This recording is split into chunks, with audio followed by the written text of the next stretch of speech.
You are happy my case have won. I like that. Honorable members, a very good morning. I want to greet all of us. As we are seated here, we shall now start with the work and the business of the day. We have already done with item 1. We'll now proceed. We've been briefed that there was a programming committee meeting that is decided that item 2, there will be no motions without notice in terms of Rule 145. There will be no notice of motion in terms of Rule 146. There will be no statements by members, Rule 199, and there will be no any member executive statements in terms of Rule 200. We'll now proceed to item 6. Item 6 as well, there is no committee reports, except that will proceed directly to item 7 in terms of the orders of the day. I will now proceed to 7.1, consideration of the report of the following reports of the portfolio committees. The committee chair of the Department of Economic Development, Environment and Tourism, committee chair, Honorable Mokaba. You can.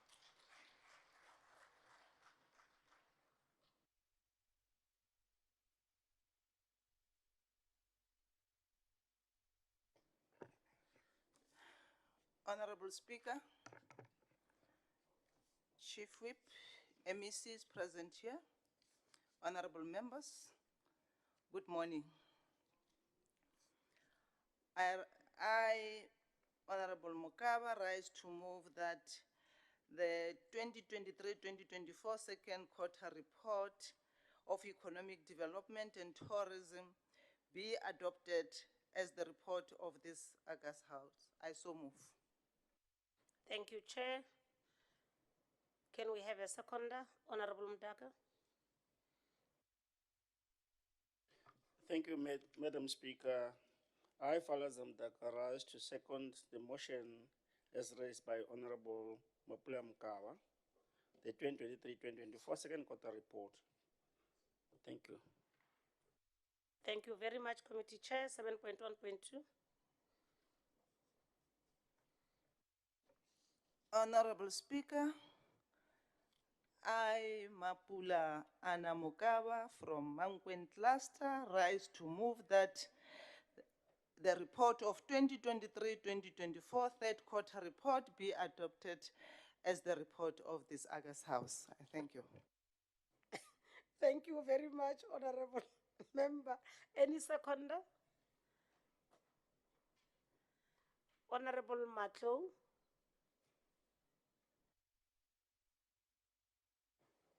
Gale wa msibza mshumo nagalo joshua sa kuma don kwa mtawanini ya sapata zo bazo ya ba. Thank you.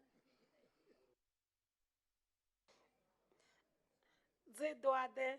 Honorable Member 7.1.3.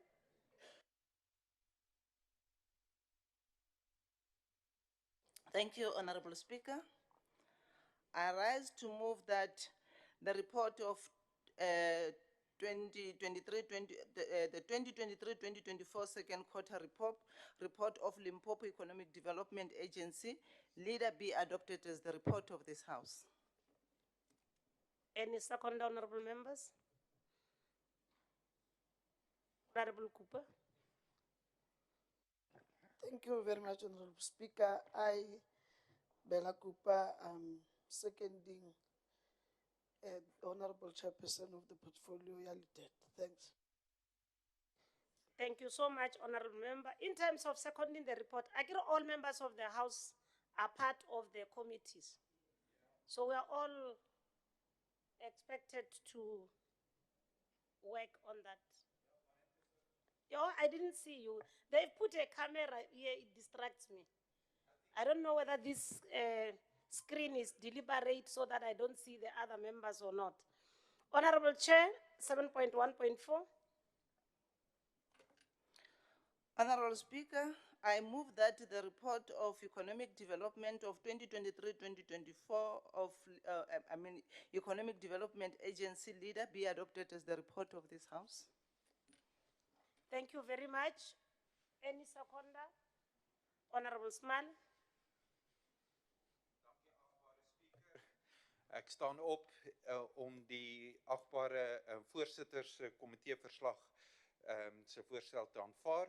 Ek dankie voorsitter. Dankie agbare speaker. Baya Danki. We'll now move to 7.5, 7.1.5. Baya danki Esmaliwo. I, Mapula Mukaba, rise that the report of 2023-2024 third quarter report of Tourism Agency, LTA, be adopted as the report of this House. Thank you so much, Honorable Chair. Any seconder? Honorable Machomani. Thank you very much, Honorable Speaker. I, Honorable Machomani Deli, rise to second the report presented by the chairperson. Thank you very much. Thank you so much. 7.1.6. Honorable Chair. Honorable Speaker, I, Honorable Mukaba, rise that the report of 2023-2024 third quarter report of Limpopo Tourism Agency be reported as report of this House. Honorable members. Honorable Piedi. Honorable Speaker, I rise to support the report tabled by the chairperson of the third quarter report of Limpopo Tourism Agency, LTA. Thank you so much, Honorable Member. Honorable Chair, 7.1.7. Thank you, Honorable Speaker. I, Honorable Mukaba, rise with the report of 2023-2024 second quarter report of Gambling Board be adopted as the report of this August House. Thank you so much, Honorable Member. Any seconder? Honorable Npombuluni.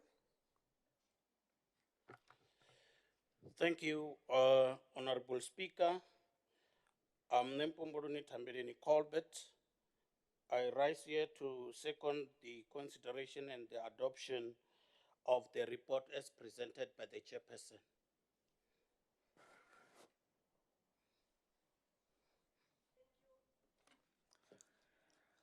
Thank you very much, Honorable Speaker, Honorable Members, Honorable MEC.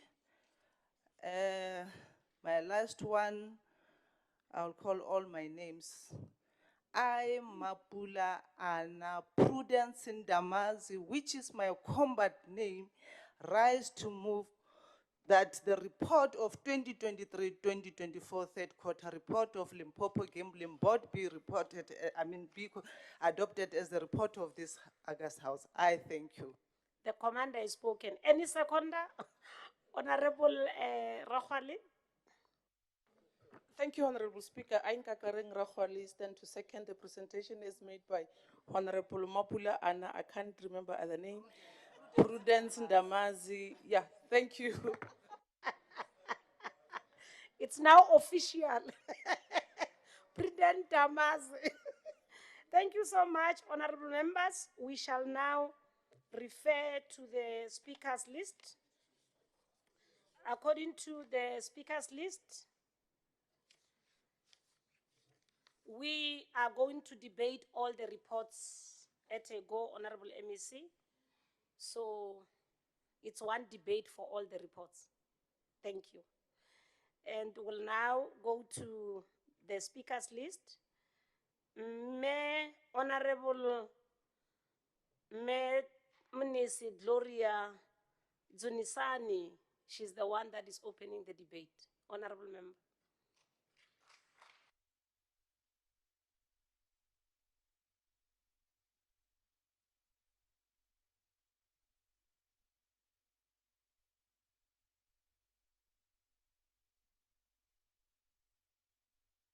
So the chairperson was clapping hands more than any other person. I mean, the MEC.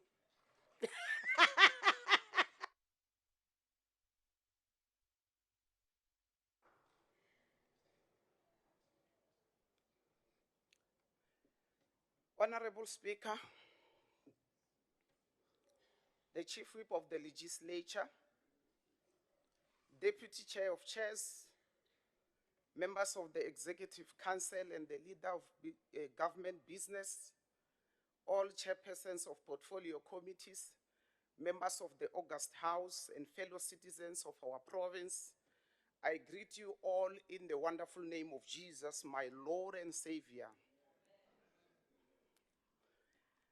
Honorable Speaker, as I address this esteemed House today, a week after the groundbreaking ICC ruling against Israel's Prime Minister, Benjamin Netanyahu, who is accused of genocide, the ANC commends the outstanding work of our national government in standing with the people of Palestine, initiating a legal case at the International Court and subsequently involving the ICC. This effort reflects the commitment expressed by our stalwarts, Nelson Rolihlahla Mandela, who once said, open quote, "We are not free until the people of Palestine are free. Our freedom is intertwined with theirs," close quote. Honorable Speaker, I stand before the August House to debate 2023-2024 second quarter performance report for LEDA and LTA. As we deliberate on these reports, we reflect on the work that has been done to drive economic development, promote tourism, and ensure its sustainable growth in our province. The African National Congress has always viewed tourism as one of the cornerstones of Limpopo's economic growth. The sector has potential to generate significant revenue, create jobs, and uplift communities. It is encouraging to see that the work of both LEDA and its subsidiary LTA aligns with these ambitions. However, as with all other reports, we must also critically assess areas of improvement and ensure that the agencies fulfill their mandate to the fullest. The LTA has managed to exceed its SMME support target by assisting 54 SMMEs, well above the 25 planned. This shows that the agency is not only focused on tourism growth, but is also deeply committed to the economic empowerment of our people. Supporting small business and fostering entrepreneurship are vital for the sustainable economic development of Limpopo, and the Portfolio Committee commends this achievement. Moreover, the LTA has shown significant progress in gender empowerment, with 70% of procurement spending directed to women-owned enterprises, far exceeding the target of 10%. This is a concrete example of how the agency is ensuring that women play a central role in the province's economic transformation. The Portfolio Committee strongly supports such initiatives as part of our broader vision to create an inclusive economy that benefits all citizens. The work of the LTA is promoting Limpopo as a prime tourism destination is also commendable. The Integrated Destination Marketing Program has successfully implemented domestic marketing campaigns, trade marketing platforms, and collaboration with key tourism stakeholders. These efforts are vital for positioning Limpopo as a competitive player in the global tourism market. LEDA's report highlights similar successes.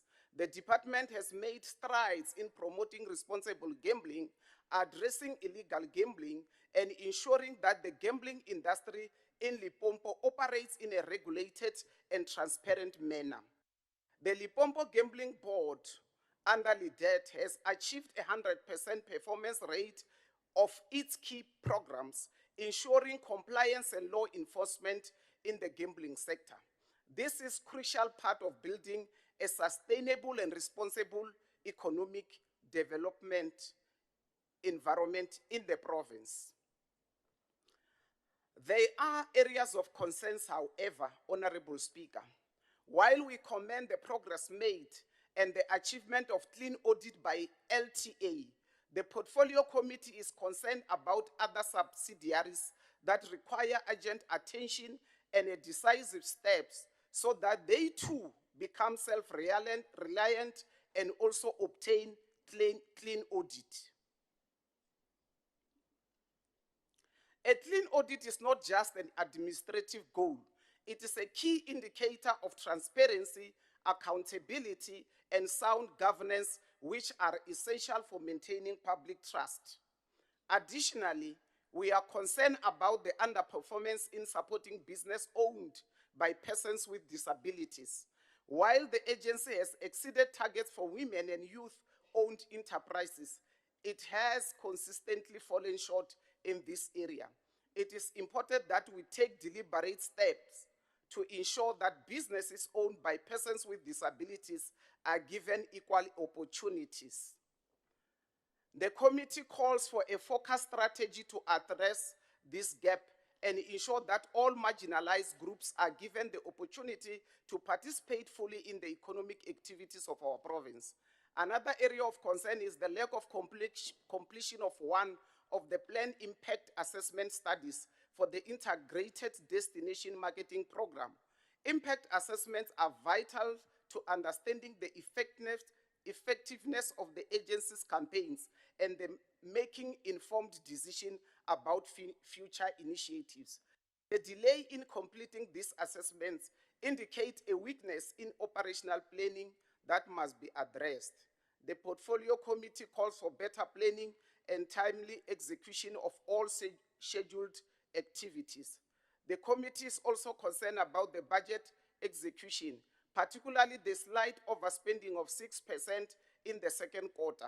While this is not a major issue, it does highlight the need for better financial planning and alignment between the agency's activities and its budget. The committee calls on the MEC to ensure that future budget allocations are better aligned with strategies, goals for both LEDA and LTA to avoid overspending and ensure efficient use of public funds. Honorable Speaker, while we acknowledge and commend the progress made by LEDA and LTA in promoting economic development and tourism, we believe that there is still much work to be done to ensure that Limpopo becomes a leading tourism destination and a model of responsible economic development. The committee calls for the following steps. It is imperative that LEDA and other subsidiaries work towards obtaining clean audit in the coming years. The committee believes that this is essential for ensuring transparency, accountability, and public trust. The MEC must take urgent steps to address audit findings and ensure proper financial management practices that are in place. The Portfolio Committee also calls for the prioritization of business owned by persons with disability. They also need an opportunity to participate in the economy of this province. The operational plans for LEDA, LTA, and all the other subsidiaries, they need a special attention to enhance all the plans to ensure that the projects are completed on time. Delays in the impact assessment and other activities must be addressed to ensure that the agencies are fully equipped to measure and improve the effectiveness of their activities. In conclusion, Honorable Speaker, as we acknowledge this good work done by this department, LEDA, an LTA during the quarter under review in supporting SMMEs, promoting gender equality, and ensuring growth of tourism in Limpopo. The portfolio has recently witnessed a successful Limpopo Investment Conference 2024 hosted by the Honorable Premier Dr. Popira Matuba with the MEC for Lidet, Boshtereke Baldwin Matibe. We strongly believe that if Zwitu Chanduka, Lidet and its subsidiaries will develop strategies to ensure that investment opportunities that presented themselves are harnessed, channeled, and maximized for the prosperity of the province and its people through inclusive economy. We stand positive that the department is in capable hands. I thank you, Honorable Speaker. Let peace reign in Limpopo. Akensa Manana Munisi. Ikensa Shunene. We'll now move to the next speaker on the speakers list, Honorable Jacobos Frederick Smale.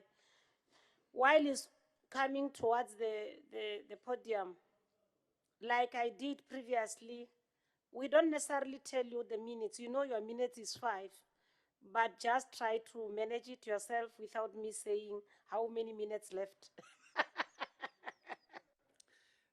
Thank you, Honorable Speaker. My appreciation for being able to see you from this side, on this angle. Ledet, Honorable MEC and members and departmental heads, Ledet's mission is to create and facilitate the development of a competitive economy, sustainable environment management, and tourism development towards an improved quality of life for all. Since the advent of our democracy, Limpopo has consistently ranked among the provinces with the lowest per capita GDP in South Africa. Over the same period, unemployment has risen and now exceeds 45%, with youth unemployment surpassing 60% when using the expanded definition of unemployment, all primarily due to poor economic growth. In the heart of this failure, as the reports before us testify, lies Ledet and its entity, the Limpopo Economic Development Agency. LEDA is supposed to function as the implementing arm of Ledet and the province. Economic development strategy ensuring that provincial policies translate into tangible economic growth initiative. However, the converse appears to be true. Great North Transport, this subsidiary of LEDA, once transported 34 million passengers annually at its peak. Years of poor and reckless governance have brought this entity to its knees. Despite reports to the committee that corrective measures had been taken, the same trustees and management remain in their roles. Its staff's pensions and medical aids are at risk, and in the period under review, it fell short of its passenger targets due to shortages of buses. As the Democratic Alliance, we reiterate our recent call for Great North Transport to be placed under immediate business rescue. Messina Makado Special Economic Zone represents the largest special economic zone and industrial development project attempted in South Africa. Equally significant, however, are the potentially devastating impacts it could or may have on the environment, water resources, local communities, other economic sectors, and South Africa's urgent need to transition to a low-carbon economy. Of the 200 million rand planned for investment in the project during 2023-24 fiscal year, we note that the underspending has resulted in a budget reduction of 360 million rand. The Makado Messina Special Economic Zone has been surrounded by controversy since its inception, dividing business and society. At the heart of this controversy is the government of the intent of the initiative by LEDET and LEDA, particularly regarding their openness and accountability in decision-making to date, as well as the dual role LEDET plays as both the driver of the SEZ and adjudicator of the important EIA process. As the DA, we have called on LEDET to engage in an honest and open conversation with stakeholders, including farmers, communities, and environmentalists. More recently, we have called for the LEDET Portfolio Committee to launch an investigation and inquiry into this matter. Corridor Mining Resources, the asset investment evaluation that was to be undertaken to facilitate the disposal of some of its assets, has failed to materialize. Like G&D, Corridor Mining Resources should be placed under business rescue or administration. Era Life Insurance Company, as the DA, we raised concerns over the continual bailouts of Era Life Insurance based on unaudited financial statements and its questionable financial viability.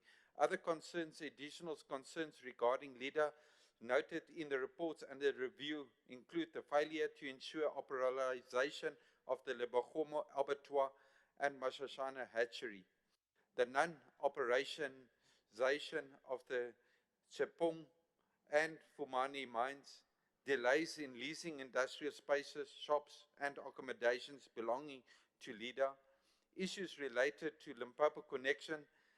State-owned entities, including LEDA, were established to drive national and provincial priorities and to support economic growth. It is hard not to conclude that the opposite has occurred. Not only are many of LEDA's projects failing, but LEDA itself is failing.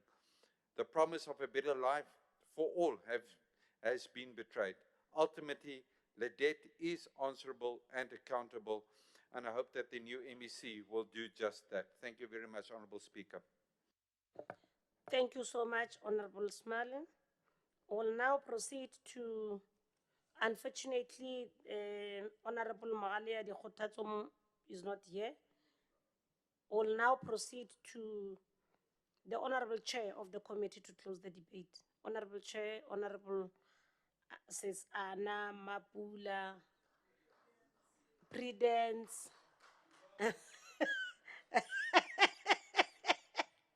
Then I'm unable to complete Prudence, Honorable Muka. Prudence in Damas. Oh, Prudence in Damas.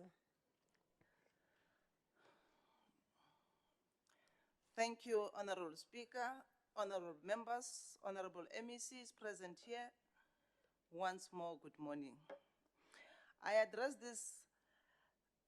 this House exactly 1 week after the Governor of the Reserve Bank, Lesitja Kganyago, announced a 25 basis point reduction in the repo rate, bringing it down to 7.75% with the prime interest rate now at 11.25%.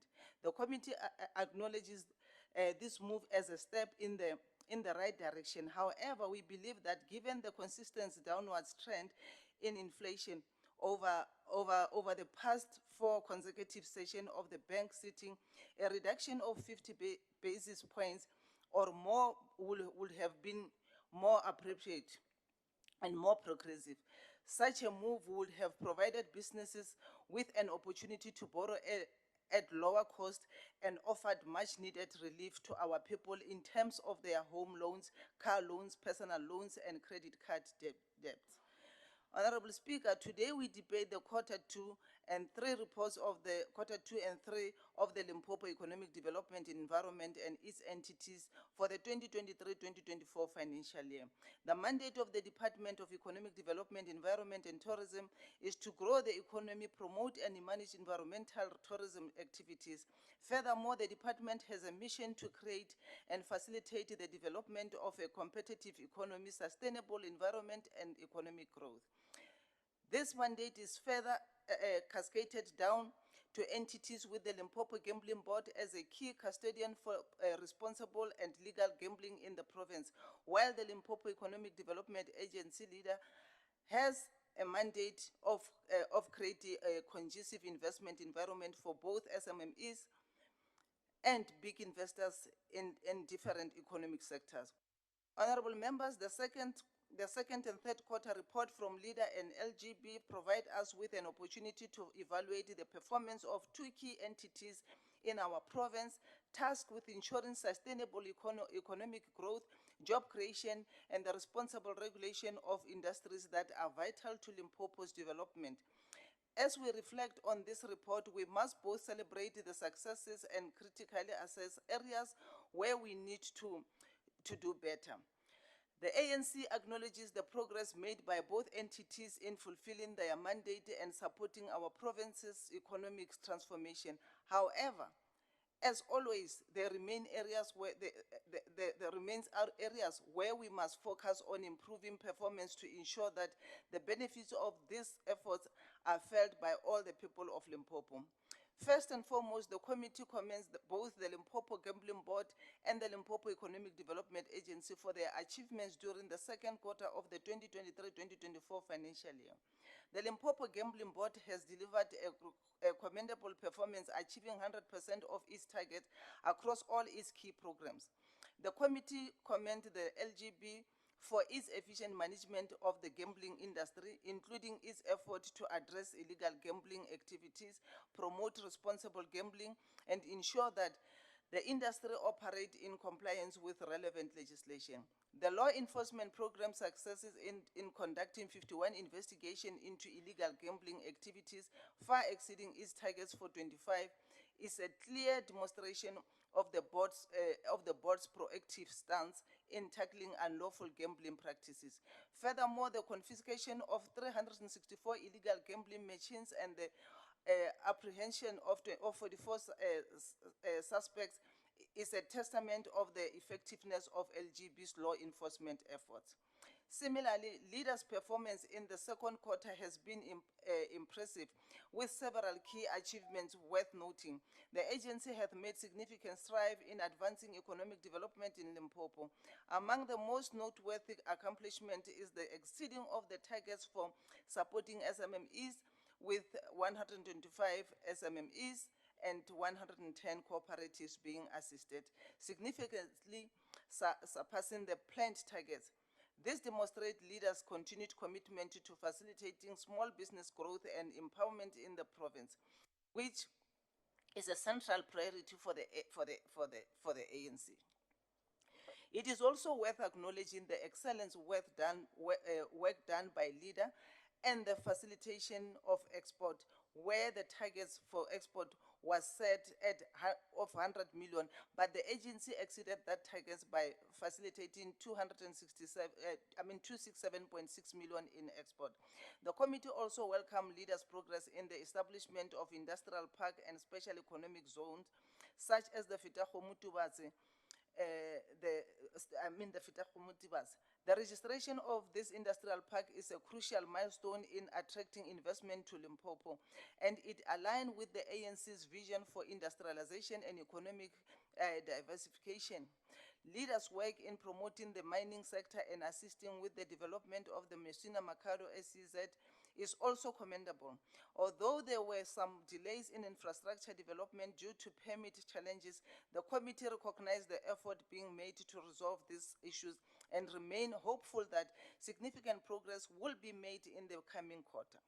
While we celebrate the success of both LGB and LEDA, the committee is also concerned about certain challenges that need agents' attention in order to ensure that this agency continues to serve the people of Limpopo effectively. One of the most pressing concerns for the committee is the continuous underperformance in the area where financial management and audit outcome. The LGB has for several years now received an unqualified audit opinion with findings. This recurring issue is a significant concern as it points at weaknesses in the board's financial government. The committee calls on the MEC and the leadership of LGB to take immediate and decisive steps to address the issues raised in the audit report, particularly in relation to procurement, internal control, and compliance with financial regulations. Achieving a clean audit should be a top priority for the board. It is an essential indicator for transparency and accountability. Similarly, LEDA faces challenges in financial sustainability, despite the agency's positive performance in supporting SMMEs and facilitating investment. It continues to rely heavily on government funding. The committee acknowledges that LEDA has made progress in increasing its revenue generation, but we believe that more must be done to ensure that the agency becomes self-sustainable over the long term. LEDA must explore new and innovative revenue streams, including partnership with the private sector to reduce its reliance on state funding and ensure that it can continue to support economic development in Limpopo without being constrained by budgetary limitations. Other areas of concern for the committee is the vacancy rate within both the Limpopo Gambling Board and LEDA. The LGB has a vacancy rate of 14% with 10 out of 73 positions unfilled. Similarly, the LEDA's ability to fill vacant posts remain a challenge. This vacancy, especially in key areas of operations and decision-making, hinder the capacity of both agencies to fulfill their mandate effectively. The committee urges the MEC to prioritize the filling of this critical vacancy to ensure that both entities have the necessary human resources to drive their programs and initiatives. Honorable Speaker, the Committee on Economic Development, Environment and Tourism expresses its concern over the slow progress at the Messina Makado Special Economic Zone, despite numerous commitment and assurance by the previous leadership of the SEZ to facilitate the transfer of land and the agency to the agency.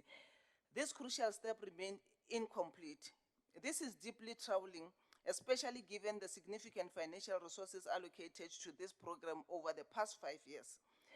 The failure to transfer the land has hindered the implementation of the Messina Makado SEZ project plan, delaying its potential economic benefits for our province and its people. Therefore, the committee strongly urges the Honorable MEC, Honorable Chitarek Matibe, to institute consequence management against those responsible for failing to deliver on this critical milestone, despite the funds allocated for this purpose having been expended. It is imperative that accountability is enforced to ensure public resources public resources are managed effectively and that such delays are not repeated in the future. The committee is also concerned about the delay in infrastructure development in key projects such as the Messina Makado SEZ and the lack of progress in the de-risking agro-processing project under LEDA. While we acknowledge that some delays are due to external factors such as permit challenges and logistical issues, we call on both agencies to improve their planning and project management processes to ensure that projects are completed on time and within budget. The committee believes that the successful completion of this infrastructure project will be crucial for unlocking the economic potential of Limpopo, and it is essential that all possible measures are taken to mitigate delays. Honorable Speaker, the province has made significant investment in Limpopo Connection, a state-owned net company under LEDA aimed at advancing digital connectivity. While this reflects a commendable and forward-thinking policy position, Limpopo Connection is facing critical funding constraints that hinder its ability to roll out its network in rural areas. As a result, many of our communities,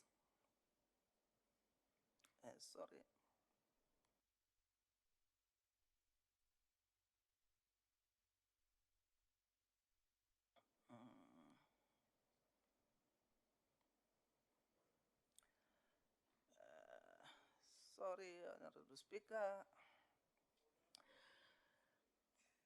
They mustn't As a result, intimidate many you. of our communities remain Don't feel disconnected from the... intimidated, Chair. I can see Honorable Rakhwale is intimidating you. And I apologize on their behalf.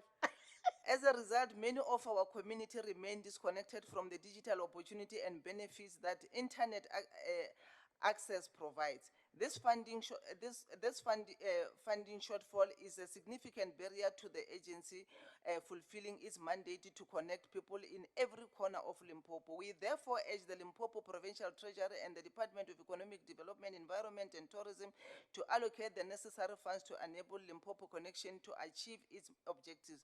Furthermore, to fully leverage this critical infrastructure, we encourage municipalities and all provincial agencies to explore modalities for utilizing Limpopo Connection as a primary network provider.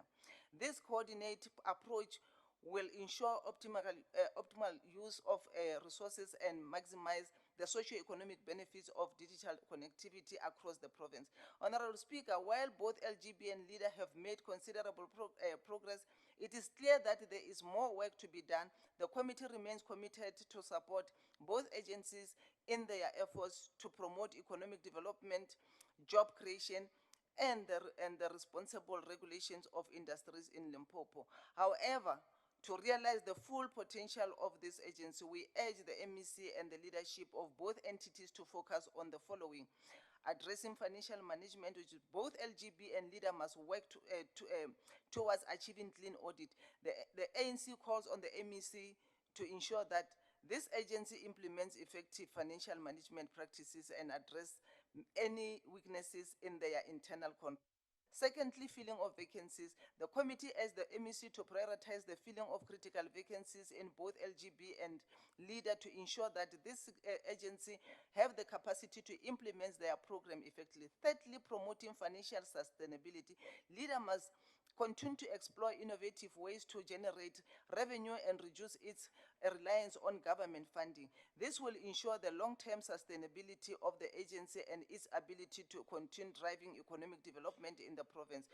Fourthly, improved project management. Both LGB and LEDA must improve their project management and planning processes to ensure that key infrastructure projects, particularly SEZs, and industrial park are completed on time and within targets.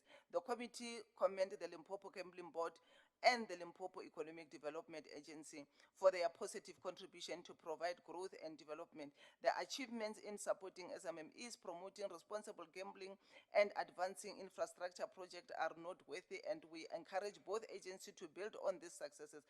However, we cannot ignore the challenges that remain, particularly in financial governance, staffing, and project delivery.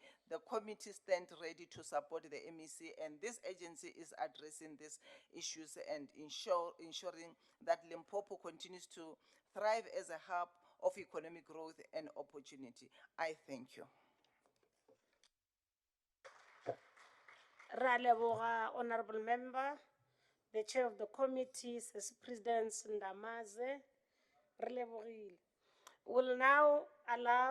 We shall now call upon the Honorable MEC for Economic Development, Environment and Tourism, Bomatibe Chitereke Baldwin, to respond to the debate made by honorable members. Honorable MEC. Thank you very much, Honorable Speaker, the Chief Whip, the MECs, and the honorable members.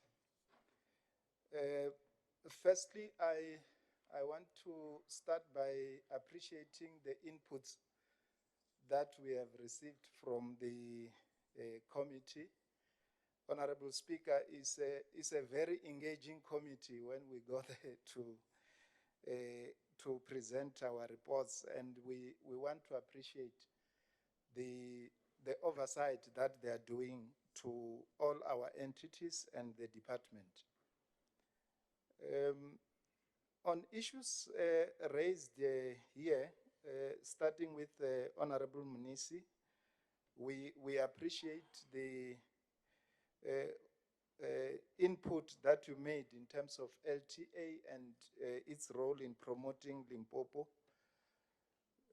We also have, Honorable Speaker, what we term Limpopo ka December as a way of promoting through LTA. So this December in Limpopo will be a very different Limpopo. Not Limpopo ka December, Limpopo ka December. Honorable Smale, ka December. So hashtag Limpopo ka December. You like the hashtag? We also appreciate the inputs that you have made in relation to what, as the department together with our entity LTA, must do in areas where we are underperforming, more especially in promoting businesses of people with disabilities. I think it's something that we are going to look at, the issues around impact assessment as well as budget execution, or what you put it as financial planning. We are going to work on that and try and improve in all those areas. Honorable Smale, the issues that you raise around GNT, as a department, we are working very hard to ensure that GNT goes back to its former glory, wherein it was also contributing to the provincial fiscus in terms of treasury. We have put a plan, a sustainability plan, that if we implement all these entities that are struggling, we gave them a program to say we need a 6 months plan in terms of turning around all those entities, including GNT. MMSEZ, Honorable Speaker, we have received the concurrence from Treasury in terms of giving us the land. Department of Agriculture, we are waiting for the Department of Public Works, and under the GNU, Honorable Smale, you must assist us to to get that concurrence in terms of, if we get the concurrence of Public Works, then work will start at the SEZ. CMR, it has been struggling, but for now it is financially sustainable. It can pay its own cost, but a lot of work needs to happen there. New Era, we are working towards making sure that they get an equity partner to assist them to be financially sustainable. We note the issues around Liwakomu Abattoir. Honorable Prudence Ndamase, we appreciate the inputs that you have given, Chairperson. I think that name will stick now. The one for Honorable Mukava will go away. The one which will remain is Honorable Prudence Ndamase Mukava. We note the inputs that you have made, where we have performed, and areas where you indicated we must improve.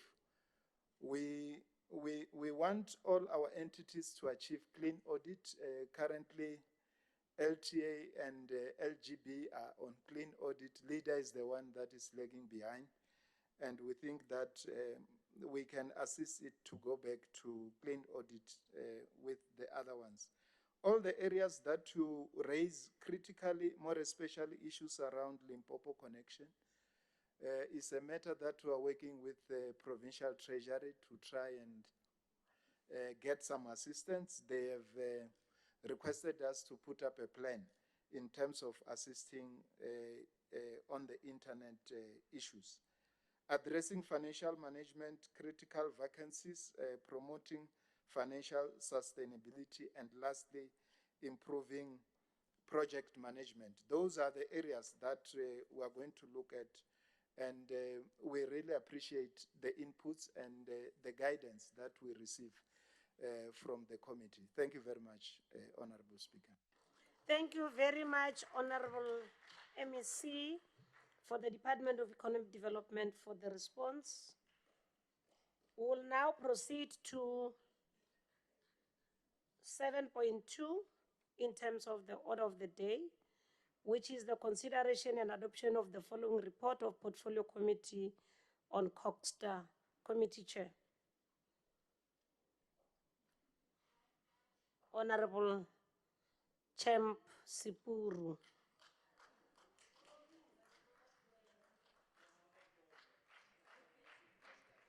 A ke tsebe gore wo ke mmaga bo mosetlhana le ena na.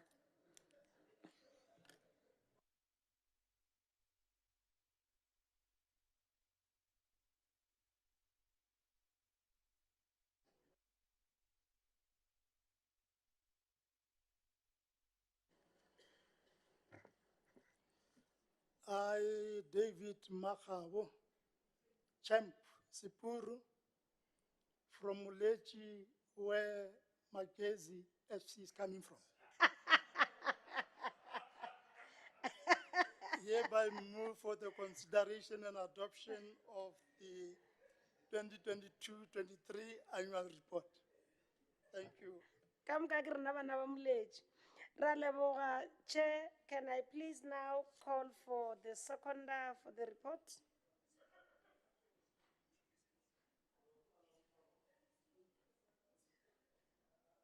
Any seconder?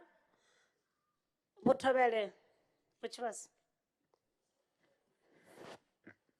Nne midiaba to Prince Kennedy Chivase Verenga ete Chirukwe netate ndiko tikeza zo ambiwa nga mzulo shidulo wa komiti.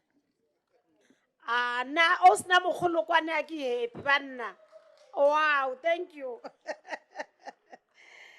Committee Chair will now proceed to 7.3.2. Thank you, Madam Speaker. Once more, I move for the adoption of the consideration and adoption of the 2023 second quarter report for the Department of CoGHSTA. I want to apologize to the House. I made a mistake. Yeah. I made a mistake, Chair. You will come back later. I missed the point of because the first report is an annual report, it will not be debated the same time with the quarterly reports. But it's only the MEC that will respond once. So the chair will come back later. Let's now dispose 7.2. Then we'll come back to 7.3 later. And I will now go to the speakers list to allow Gotobere Buchivase Midiaba to open the debate for us.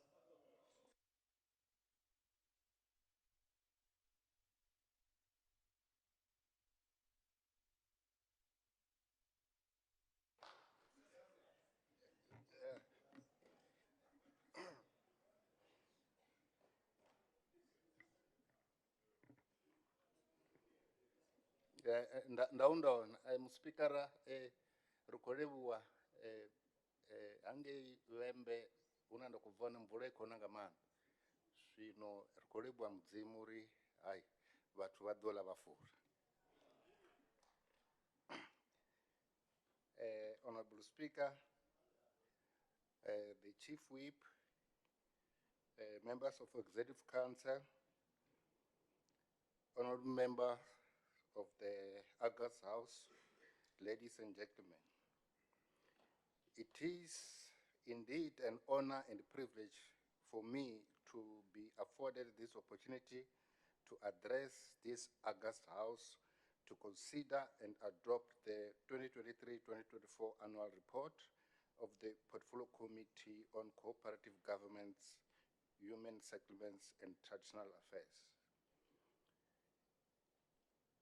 In greeting this August House, let me remind members of the words spoken by one of the most respected leaders of our country in 1994, Comrade Joe Slovo, when he said, "We could have talked about the facts and figures South Africa's housing problem.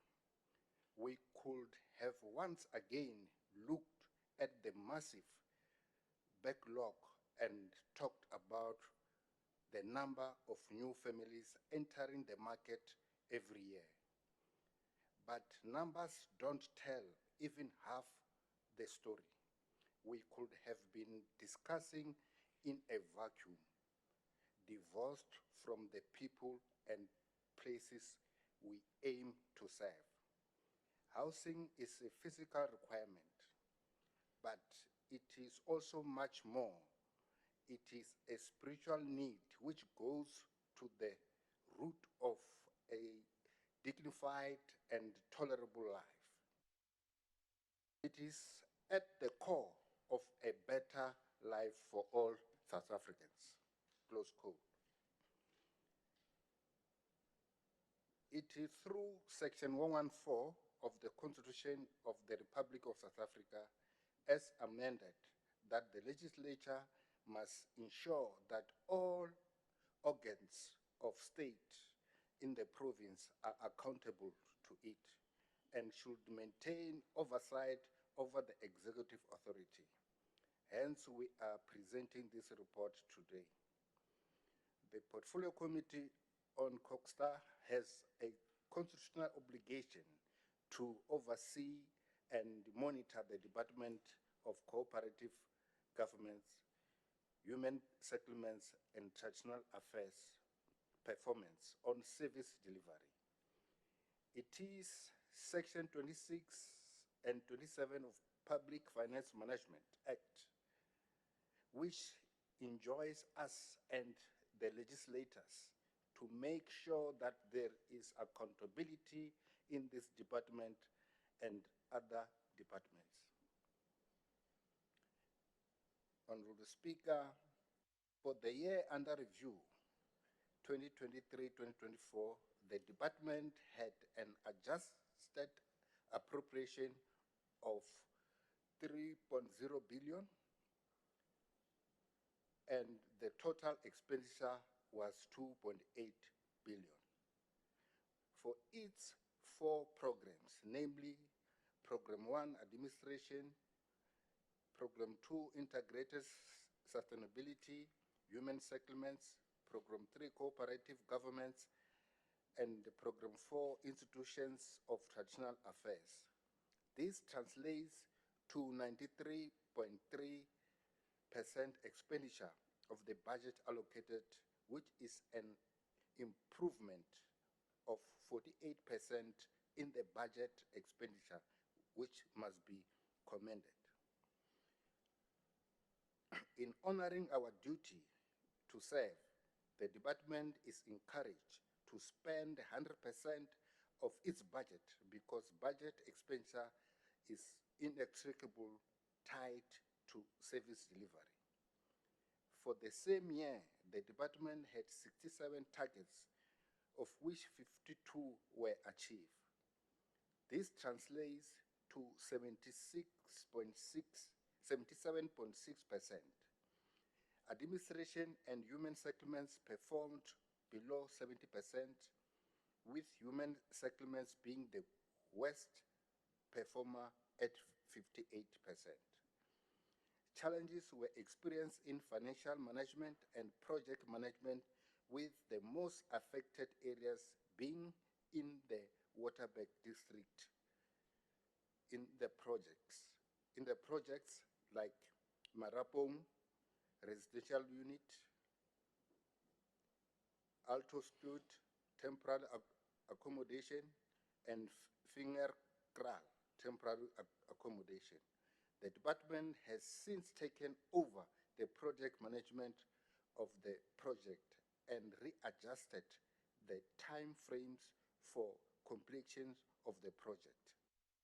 There is now visible and tangible progress, and the process is moving at a faster pace than before, and our people are going to get the much needed houses soon.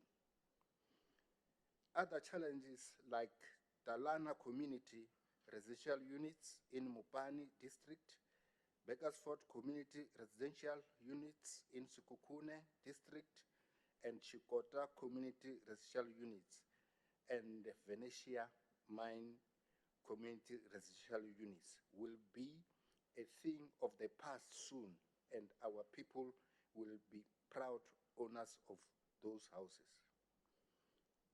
Honorable Speaker, the Department of Cooperative Governance, Human Settlements, and Traditional Affairs procured 163 motor vehicles for our traditional authorities, and all qualified traditional authorities have received those motor vehicles which are user-friendly to their respective terrains.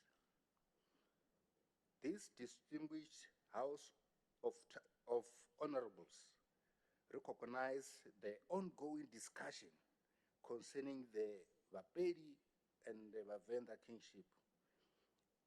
In the words of Michael Jordan, obstacles don't have to stop you. If you run into a wall, don't turn around and give up. Figure out how to climb it, go through it, or work around it. It is imperative to resolve these differences as the nation requires strong and united leadership. As the Chivenda proverb wisely states, Shangula Shayatobe and Mula. Therefore, I encourage all those involved and impacted to work together to find a solution. Honorable Speaker, the department has reported progress on the construction of Traditional Leaders Council, of Bakoni Royal Council, Majaja Royal Council, Davana Royal Council, Vakwena Va Matsipe Royal Council, and Vanoka Royal Council. Honorable Speaker, the Honorable Premier of Limpopo Province, Dr. Popira Matupa, launched the 16 days of activism for no violence against women and children campaign on Tuesday, November 2024, at Muleti Village, Mushate. As Phil Jackson once said, the strength of the team is each individual member. The strength of each member is the team. Let us all play our part. I also urge each of you in your respective areas of responsibility to contribute to making our province a safe haven for women and children, where their lives and well-being are celebrated and valued.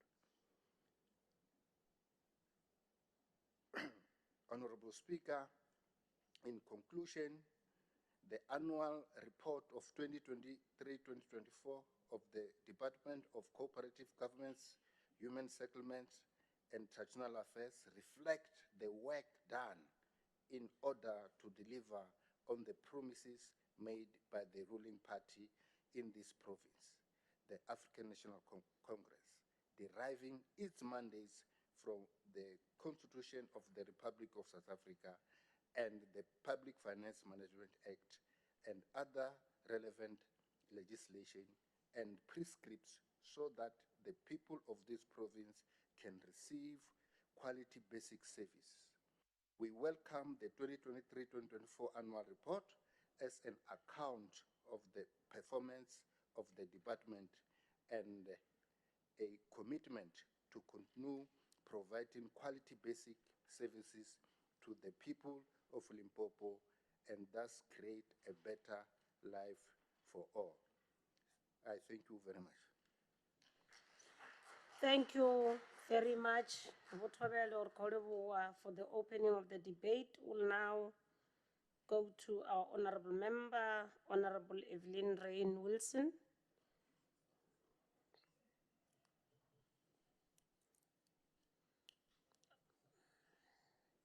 I can see today you are not so well.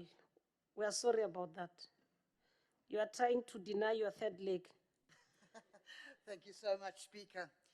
Honourable members, glaciers are the largest and possibly the slowest moving objects on Earth, and their impact is often overlooked.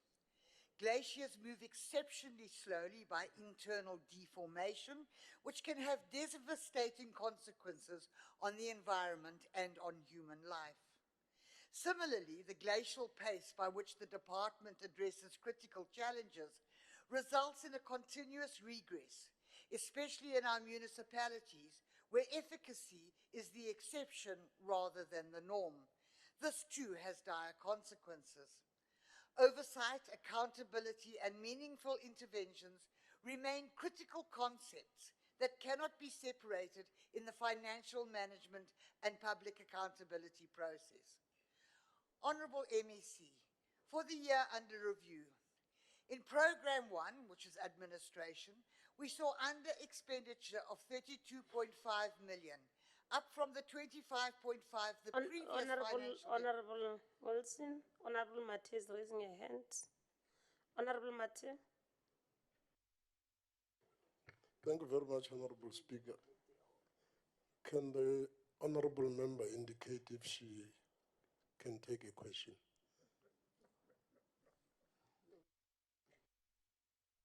Honorable Wilson, are you ready to take a question? Due to time constraints, I won't take questions. Now the Honourable Mark is welcome to address me after the meeting. Thank you, Speaker. She's not willing to take a question.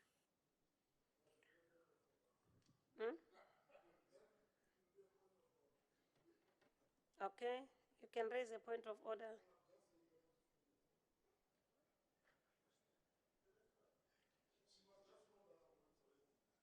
Okay. Honorable Wilson, you can proceed, ma. Thank you. Carpet in this house is a wonderful thing. In Programme 1 administration, we saw under expenditure of 32.5 million, up from the 25.5 the previous financial year. And only 7 of the 12 annual performance indicators were achieved. In Programme 2, human settlements, underspent by 146 million and only achieved 63.2% of the 19 targets. Although there was a slight improvement, and we have seen improvements coming, but now we're dealing with that particular financial year.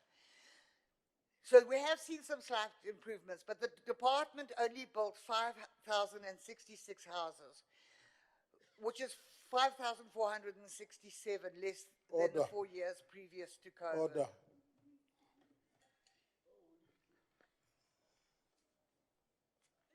You can put, yeah, I thought one mic should be off. Over to you, Honorable Mate, the order. Thank you very much, Honorable Speaker. I'm rising on a point of order because Honorable Wilson seems to have short memory and portraying double standards in this house. Why I'm raising that, Honorable Speaker, is precisely because she chooses which departments to speak ill about and which other persons she will speak good about. An example, there was an incident in Petersburg or Polokwane Hospital wherein machines burned. And in the meeting with the department, which she was part of, because the CEO is white, she was saying, let's be patient, let's allow the CEO to fix. But today, because the MEC is black, she's not saying let's allow the MEC to fix. So I just wonder, why does she play double standards in this house? Thank you very much. Let's hear if Honorable Member is ready to respond now or later. I'll respond to that later, Chair.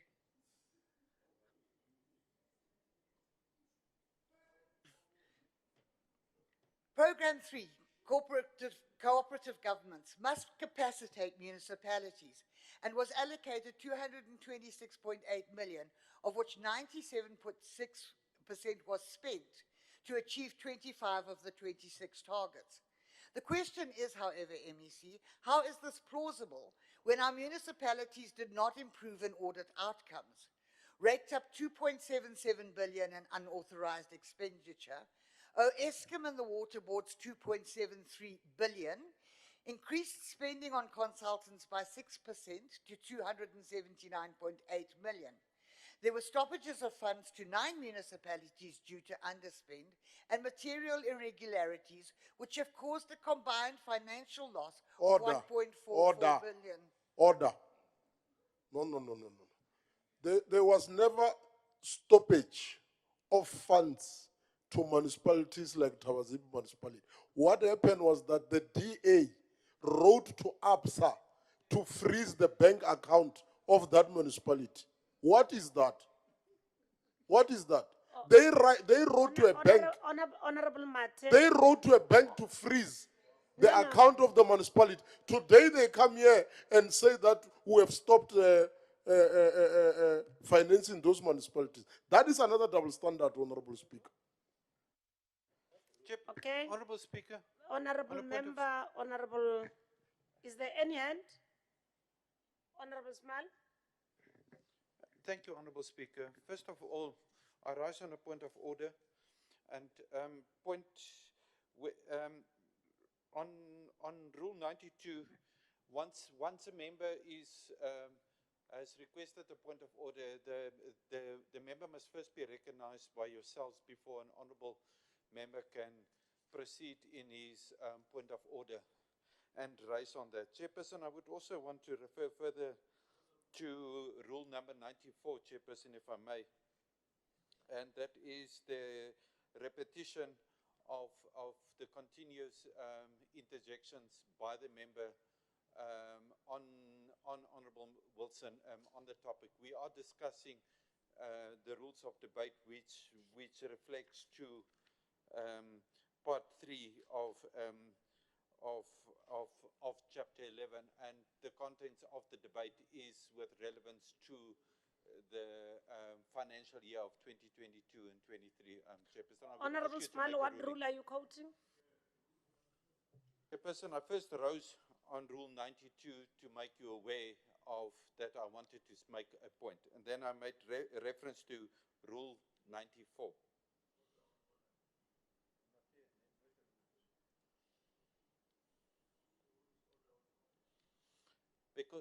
Because Rule 92 requires me to be recognized by yourself, Honorable Speaker, before I can speak. And then... Thank you very much, Honorable Small. Honorable Mate, in terms of Rule 92.2, a member may not interrupt a member who's rising on a point of order before the presiding officer. I think you are irrelevant, Honorable Small, as well. Because the rule you are quoting, I'm not sure which one are you quoting. The one that I'm quoting calls you to order because, yeah, that refers to you because Honorable Mate was raising a point of order. So we must allow Honorable Mate to raise his point of order, and we must rule on the point of order which Honorable Mate raised. So I just want to check, Honorable Mate, are you done with your point of order? For now, but I'll come back in the next 80 seconds. That one, she's going to speak in July next year. Yeah, she's not going to have peace up until she withdraws that nonsense. Honorable Mate, I don't think we must go to take that route. Every day has got its own dynamics and issues. Yeah, no, I hear that, but I'm just saying let's raise point of order in line with the rules so that we don't just interject outside the rules. Over to you, Honorable Wilson. Thank you, Speaker. While I've got 30 seconds, I'm actually quite amazed. I didn't realize the MEC had a new spokesperson. I thought I was speaking to you, MEC.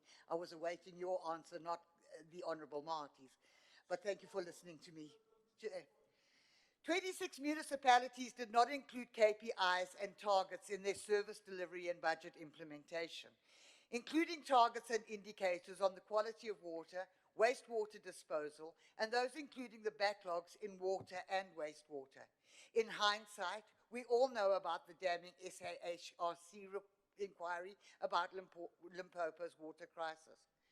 For the year under review, MEC, the AG singled out Sekekuni District Municipality. It completed only 6 of the 440 Order. ventilised. Order. Order, Honorable Martin. Thank you, Honorable Speaker. Honorable Wilson continues to mislead this House. I'm a member of the provincial legislature. I'm not a spokesperson to MEC Makamu. Now she's saying in this House that she wasn't aware that MEC Makamu has a new spokesperson in Mr. Mate, not in Honorable Mate, in Mr. Mate. I understand she hates Africans, but she cannot just do it publicly. She must withdraw and apologize. As I was sworn in by the judge, Judge Muleji Padud. I'm not a spokesperson. I'm not a civil servant. I'm an honorable member with ethical and honorable behavior. She's out of order. Okay. Can I check something, Honorable Wilson? Have you mentioned that statement?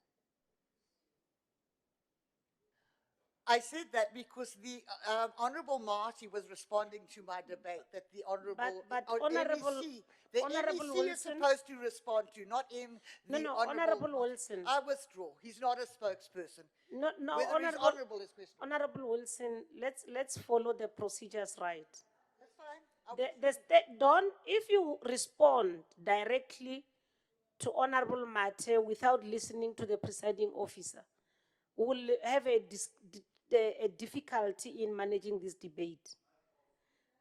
So if you said so, I think you should withdraw the words. I withdraw. Thank you so much. Let's proceed. You can proceed with the debate. It completed only 6 of the 440 ventilated improved double pit toilets, only 1%. It planned to build in the 22-23 upgrade sanitation for the Lecho Laneng community. The target was not met due to the late appointment of a contractor. The municipality also only managed to provide 126,000 of the planned 315,000 kiloliters of water, 40%, using water tankers to supplement water provision and lessen the impact of delayed water projects. The target was not achieved due to the broken water tankers. Order. Order, Speaker.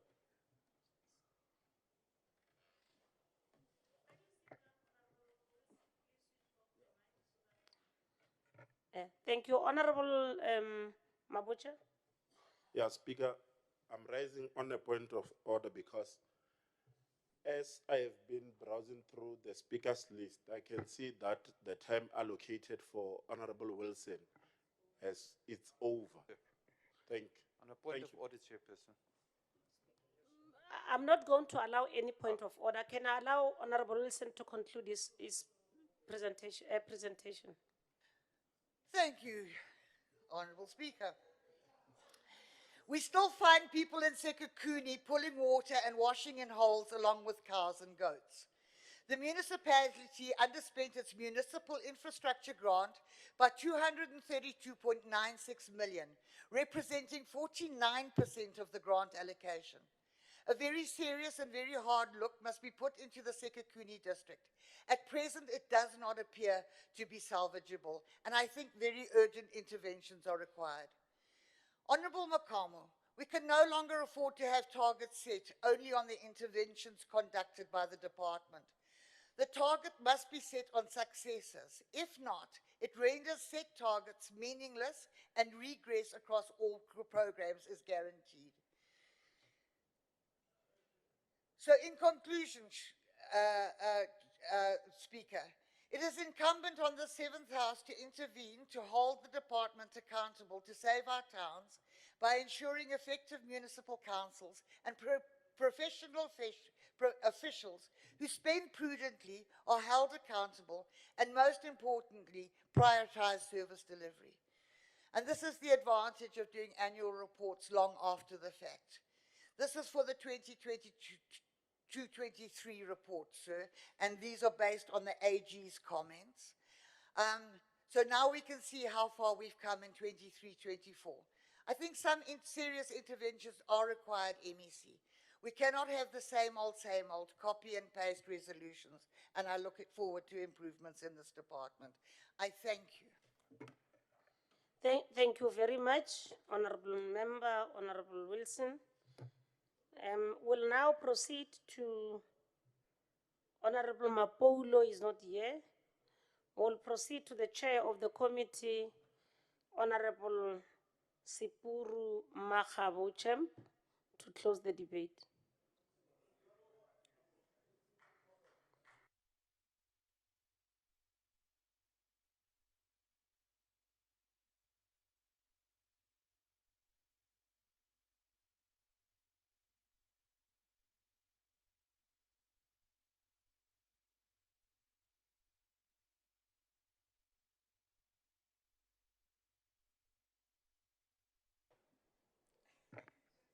Thank you. Honorable Speaker, indeed I'm from Muleji, hence my name Makhabu. You'll never find these names anywhere other than in Muleji. Honorable Speaker, the Premier in absentia, MECs present,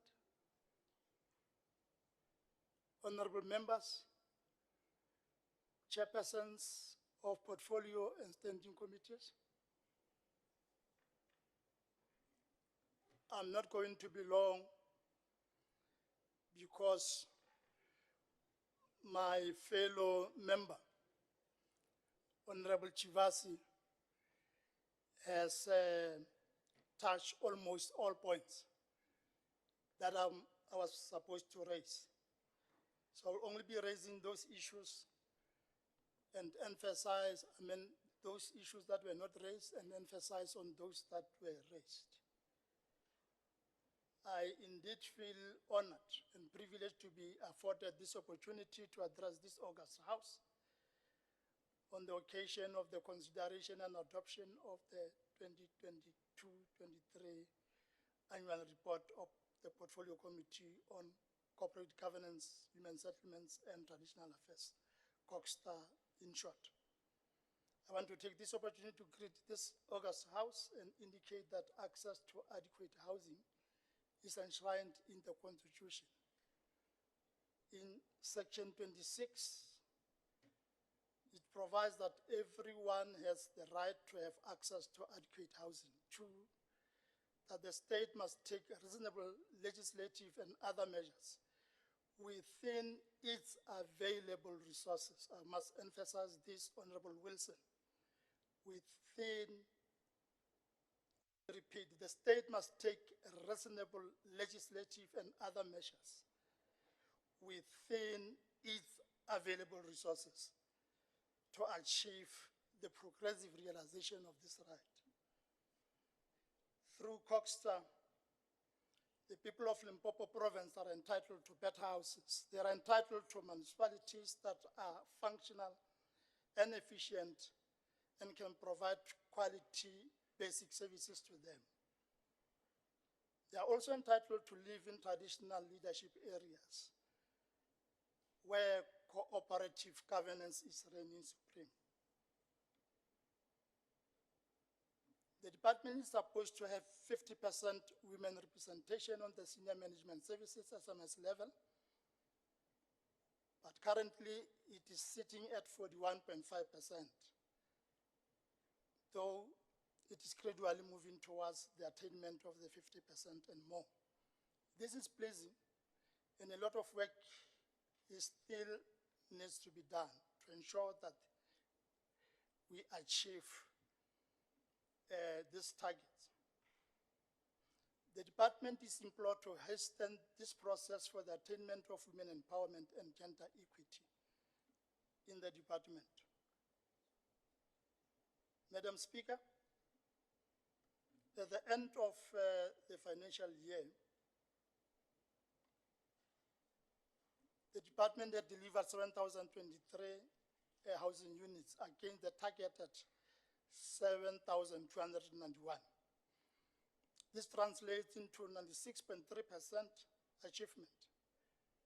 A total of 1,500 asbestos roofs were removed and replaced. Phase 1 in Seshio, through the Housing Development Agency as implementing agents.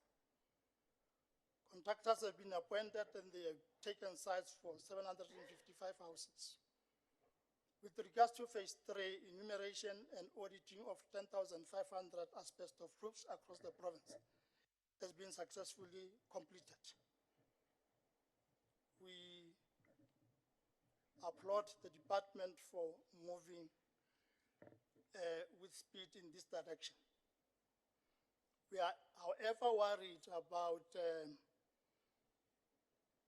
your CRU units in Alto States, Vingekral, and other CRU projects. In Alto State, for instance, we have the challenge of people living in unhealthy conditions, in the sense that ablution facilities are not functional, and this is posing a health risk to the residents down there. We were shocked when the department was ready to provide pit latrines instead of servicing or rather repairing the ablution facilities that are in existence. We are, however, pleased with the undertaking from the MEC that the issue of fixing the toilets in Alto State will be done by December, by next month. We will hold you accountable for that, MEC. We will indeed undertake oversight visits to ensure that indeed you have fulfilled on your promise. Madam Speaker, at the end of the financial year, the department had procured 163 vehicles for our traditional authorities. And all qualifying traditional authorities have received vehicles, which vehicles are user-friendly to their terrains. This will help them navigate areas whenever they will be undertaking their work. The department also managed to procure boardroom furniture for 10 traditional councils and full office furniture for 24 traditional councils. We applaud the department for doing this, and we urge the department to move with speed in delivering same services to other outstanding traditional leaders. There are municipalities which spend less than 40% of their municipal infrastructure grant, when municipalities are expected to spend at least 40% of the MIG by the end of December to avoid to surrender the grant allocation. This is a great concern to the portfolio committee, as our people are crying out for services out there, and the department is urged to develop and implement a turnaround strategy to assist the struggling municipalities.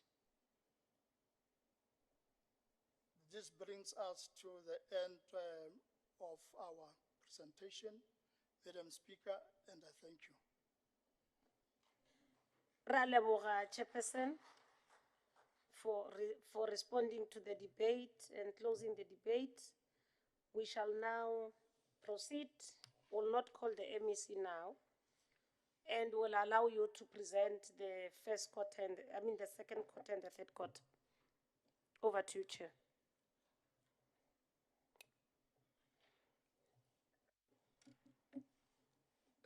Thank you, Honorable Speaker. I stand to move for the consideration and adoption of the 2023-24 second and third quarter reports. I so move. Any seconder? Honorable Mukwili.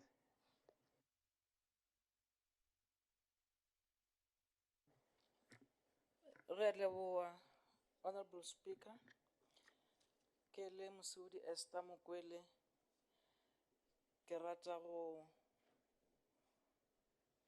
tlatša se modulasetilo a apileng ka sona. Ke a leboga. Ra leboga, Honorable Mukwili. Will now proceed to the next 7.3.2. Honorable Chair.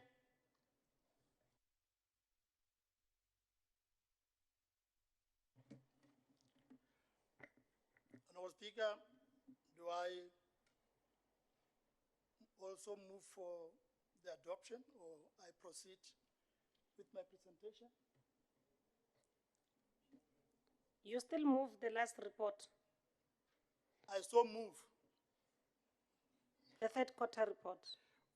for the consideration and adoption of the third quarter report. Thank you very much. Any seconder to the report? Honorable Matawog. Thank you very much, Madam Speaker. I rise to second the consideration and adoption of the third quarter report. Thank you so much, Honorable Chair. Please sit down. We'll now refer to the speakers list. According to the speakers list, the honorable members opening the debate is Honorable Pukane Maudi Johannes.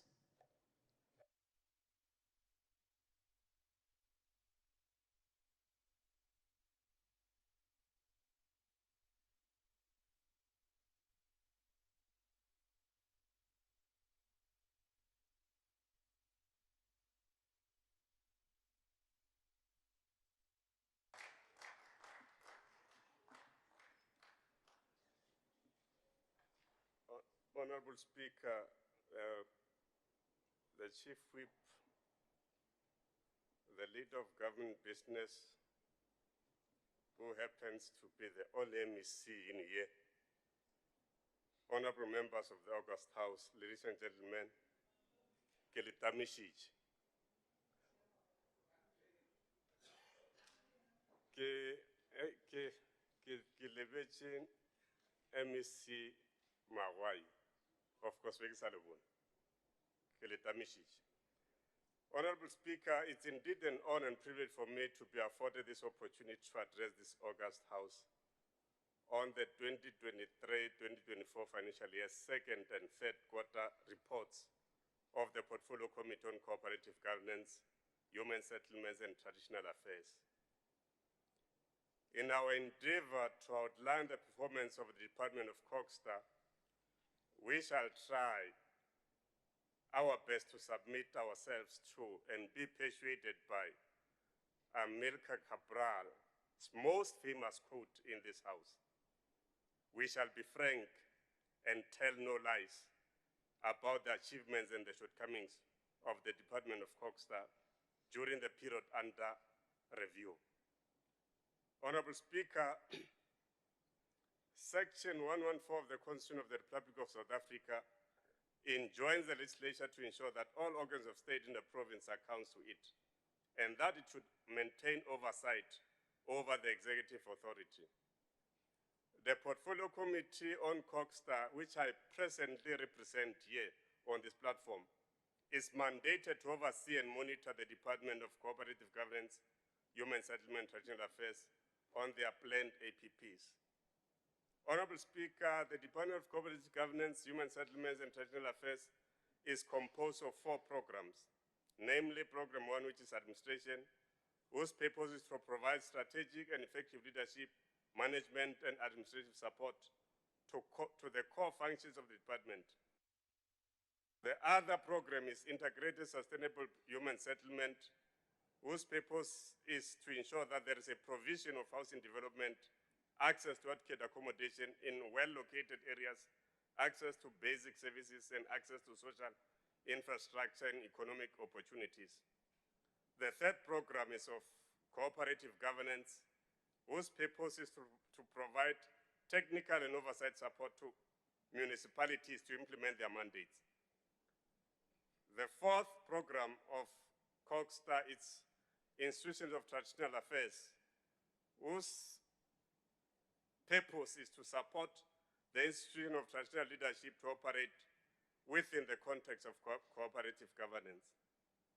Honorable Speaker, the CoGHSTA department has been performing relatively well throughout the quarters of the 2023-2024 financial year in all programs with regard to the achievement of the targets that were set in comparison to the performance of the quarters of the previous financial year. It also managed to achieve all its set targets in both the second and the third quarter in the program of cooperative governance. That entails the department has been able to consistently monitor and support municipalities. But, Honorable Speaker, it should be noted that even with the support given by CoGHSTA, there were 4 municipalities who failed to ensure that they spent 40% of their MIG allocation by December 2023. In addition, there were other municipalities that didn't generally do well on a variety of issues. The department should therefore work within the available legislative framework to strengthen its support to all these municipalities that haven't been effective in their provision of services to the people. The achievement of targets under this program will remain a Pyrrhic success as long as it does not translate into positive impact on the performance of municipalities. Honorable Speaker, in respect of budget performance by the department during the period under review, which is the second and the third quarter, the Portfolio Committee has noted that the department was able to spend about 2.1 billion as on the 21st of December 2023. Cumulatively, out of the total budget allocation of 2.7 billion, which was a notable improvement from the performance of the previous financial year. In terms of percentage, it is an improvement of 15.1% from 61.9% as it was in December 2022 to 77% as it was in December of 2023. Honorable Speaker, Section 26, Chapter 2 of the Constitution of the Republic of South Africa, Section 26, put direct responsibility on the department to ensure that everyone has access to adequate housing, a responsibility carried out through ISHS sub-department. As at the end of the period under review, the department's performance under this program was 50%, which was a performance far above what it achieved in the previous financial year. Despite the improvements in this regard, the Portfolio Committee remained concerned about the dire situation that some communities find themselves in as they await the government to complete housing projects that are meant to provide them with adequate shelter so as to restore their human dignity. The department is expected to act with the agency required to fast-track the building of housing units that were promised to our people.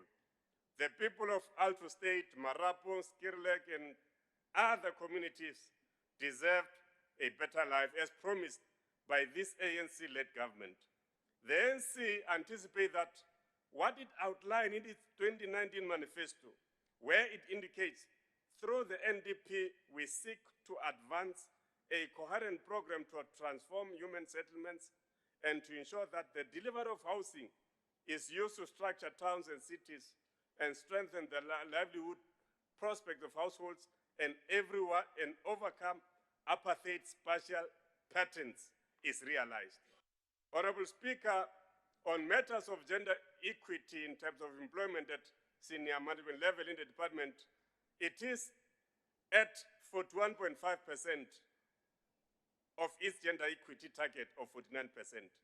Even though the department has not yet achieved a 50% female representation on its senior management service, there is a conscious, gradual, and steady movement towards that target.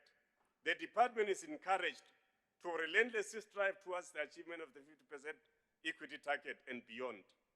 Honorable Speaker, the department has reported progress on the construction of offices for traditional councils.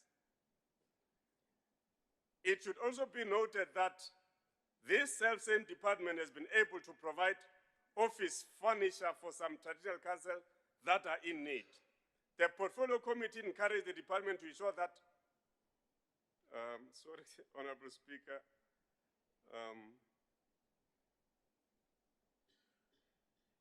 the portfolio committee encourages the department to ensure that the construction works taking place in this traditional council gets concluded. It is also safe to note, Honorable Speaker, that traditional leaders were bought new buggies so that they could fairly and easily access all their areas of jurisdiction, so that they could even visit their subjects and assist them when the need arises.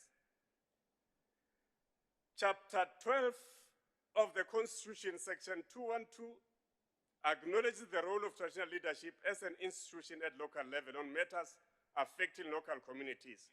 The department has consistently responded to that section of the Constitution as it offers support to traditional councils and traditional leadership in the form of provision of tools of trade. In conclusion, Honorable Speaker, the second and third quarter reports of 2023-2024 financial year of the Department of Cooperative Governance and Human Settlement Traditional Affairs reflect the work done in order to deliver on the promises made by the ruling party in this province, African National Congress. We welcome the 2023-2024, the second and third quarter reports as an account of the performance of the department and a commitment to continue providing quality service to the people of Limpopo province and thus create a better life for all. I thank you, Honorable Speaker. Thank you so much, Honorable Pokane. We'll proceed to the next speaker, who's Honorable Evelyn Rain Wilson. Honorable Wilson.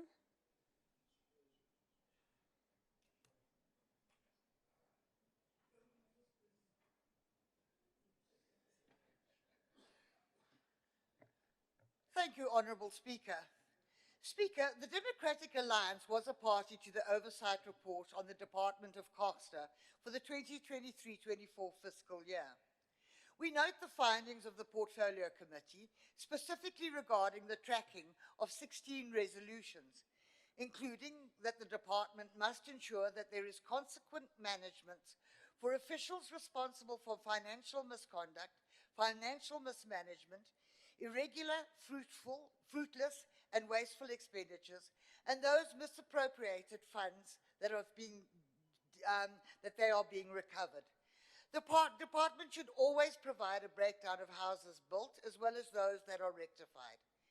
The AG raised material irregularities in the preparation of the annual financial statement of the department since the 2017-2018 financial years. The committee must be monitoring the progress on these recommendations. The department should provide the Portfolio Committee with all MIG expenditure reports, and the department should ensure that the municipalities employ CFOs, technical service managers, and planning managers, i.e. Section 56 managers, with the requisite skills to perform their responsibilities and not rely solely on consultants for functions that they were hired to perform. The department should consider prioritizing disaster management services. We feel that there's a very grey area there, MEC. The department should consider assisting municipalities with communities where there is no water access. Honourable MEC, your department has been allocated 296.4 million to support and provide oversight to our municipalities. But what exactly is the money being spent on? The AG found that inadequate oversight and slow implementation of corrective actions continue to overshadow the audit outcomes of most of the municipalities in Limpopo. In the 22-23 audit findings, not one municipality received a clean audit. 18 received a qualified audit with findings, 8 municipalities received qualified audits, and Morimoli Mokopong received an adverse audit opinion. At 22 municipalities, fruitless and wasteful expenditure totaled 230.58 million and placed pressure on their financial health, while the amounts owed to Eskom and the water boards remained exceptionally high at a combined 2.73 billion. This is resulting in many hardships in many areas. Despite over-reliance on consultants and at an increased cost of 6% to 279.87 million, audit outcomes remain unchanged.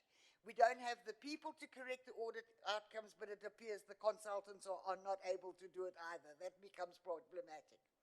19% of municipalities cannot meet their obligations, and 9 municipalities approved unfunded budgets, which contributed to the total of 2.77 billion in unauthorized expenditure. It's a scary amount. The much publicized intervention in Tabazimbi on 4 October 2024 notwithstanding, when can the Portfolio Committee expect progress reports on the other dysfunctional municipalities? There is a strong correlation between cadre deployment, financial instability, and poor service delivery. We recommend the MEC urgently conducts a skills audit of all managers in the municipality. The department must stop pandering to the inept partners our municipalities require skilled individuals to manage them effectively, and there should be appropriate performance evaluations and accountability measures in place. Honourable Makamu, if our municipalities' political and administrative leaders fail to deliver the results, they must be replaced.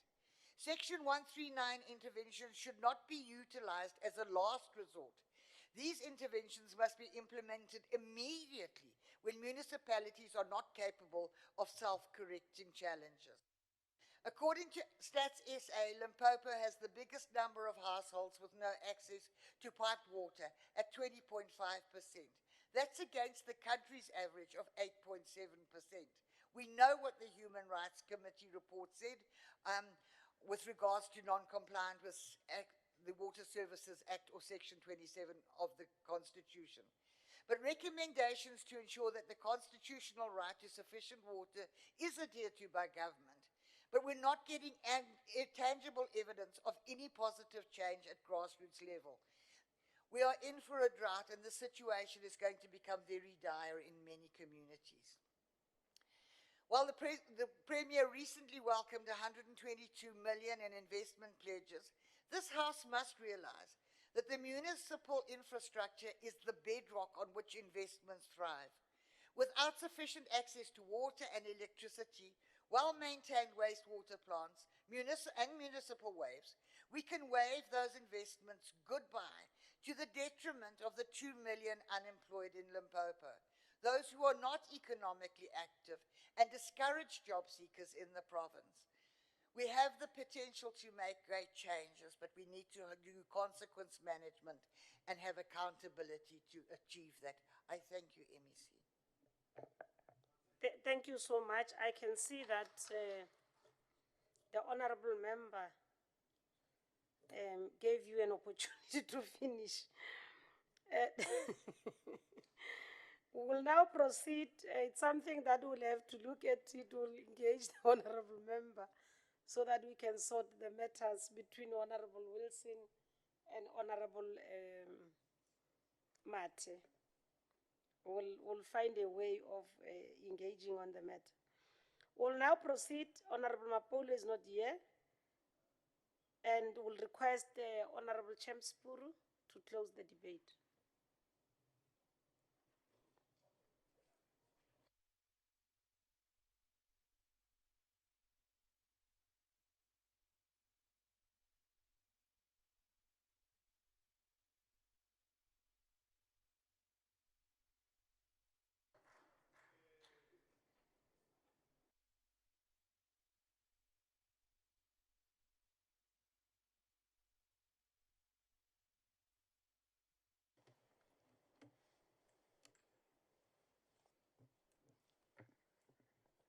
Thank you, Honorable Speaker.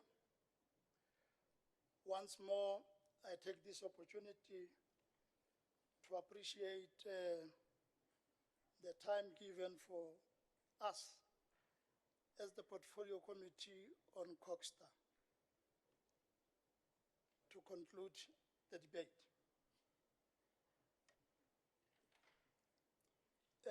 We have demonstrated, Honorable Speaker, our appreciation of the pivotal role our traditional leaders play in the lives of our people. The department had an adjusted budget of 634.9 million for this program, of which 60.3% was spent at the end of the third quarter. This translates into 83.3% achievement if we are to assess it based on the target. This performance is appreciated, and the department is encouraged to do more, since this translates into service delivery to our people. The construction of traditional council offices of the Bakone Royal Council, Majeje Royal Council, Davana Royal Council, Bakwenanaba Matsepe Royal Council, and Manoka Royal Council is appreciated. We implore the department to move with speed in constructing more traditional council offices for outstanding traditional leaders. However, the department is moving at a snail pace in resolving succession claims and disputes. When we were in Palale, there were complaints from the traditional council for Seleka. We have also received a letter of complaint and request for intervention from the traditional council of Zebediela there. And this can't be left unattended, because it serves to cause challenges in traditional council areas. We need to assist. We don't need to wait for the courts to force us to address these issues. It is quite important that we need to move with speed, and therefore, on behalf of the Portfolio Committee, I request for the report for the claim from the BDLA and that one from Haseleka. Madam Speaker, our traditional leaders also must help government, especially the Department of CoGHSTA, when coming to implementation of projects. There are those traditional leaders who demand a lot of tribute is your locha fee. When you get into these traditional councils and you would want to implement a particular project, they will demand a lot of money. And this needs to be nipped in the bud. So the department must see to it that this challenge is resolved. As the portfolio committee, we are victims when we went for an oversight visit in Mopani. We were screwed of 2,000 rand as locha fee. So you ask yourself, how do we expedite service delivery when traditional leaders demand tribute like this? In our culture, we understand that tribute is not fixed. You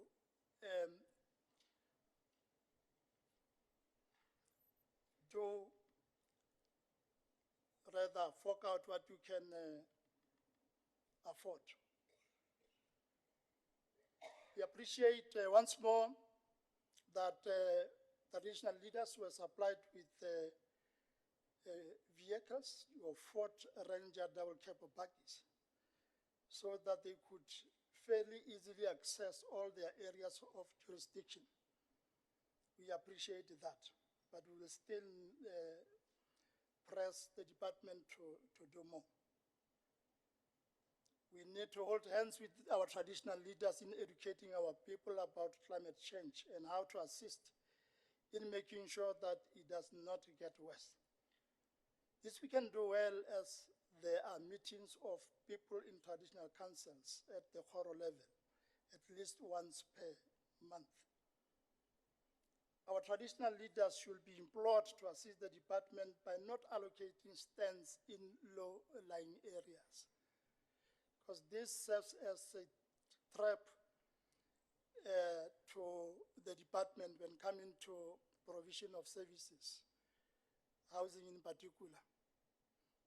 Traditional leaders need to observe your 1:50 years flat line so that we don't create unnecessary problems to our people. On your way to Mankweng, both on the left-hand side and right-hand side, most people were allocated stands in the flat areas. Soon we will be requested to intervene because of disasters that might have struck those places. As we have said, the people need houses, and they need these houses as in yesterday. So the department must move with speed in provision of houses, expedite those projects that we have mentioned, your Marapong Community Residential Units, Alto State, Vingegral, Talana, and Beckersford Community Residential Units in Skukuni, Chikota Community Residential Units, and Venetia Mine, CRU in Vembe District. We experience challenges wherein there were challenges of contractors' capacity, delays from contractors, non-payment of subcontractors, and subsequent delays and vandalism. Our people are becoming anxious and agitated. When we were doing our oversight visits, indeed, the people are waiting for provision of their houses.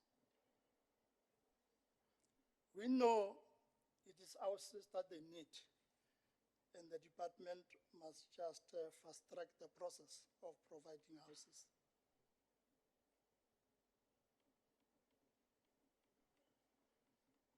Honorable Speaker,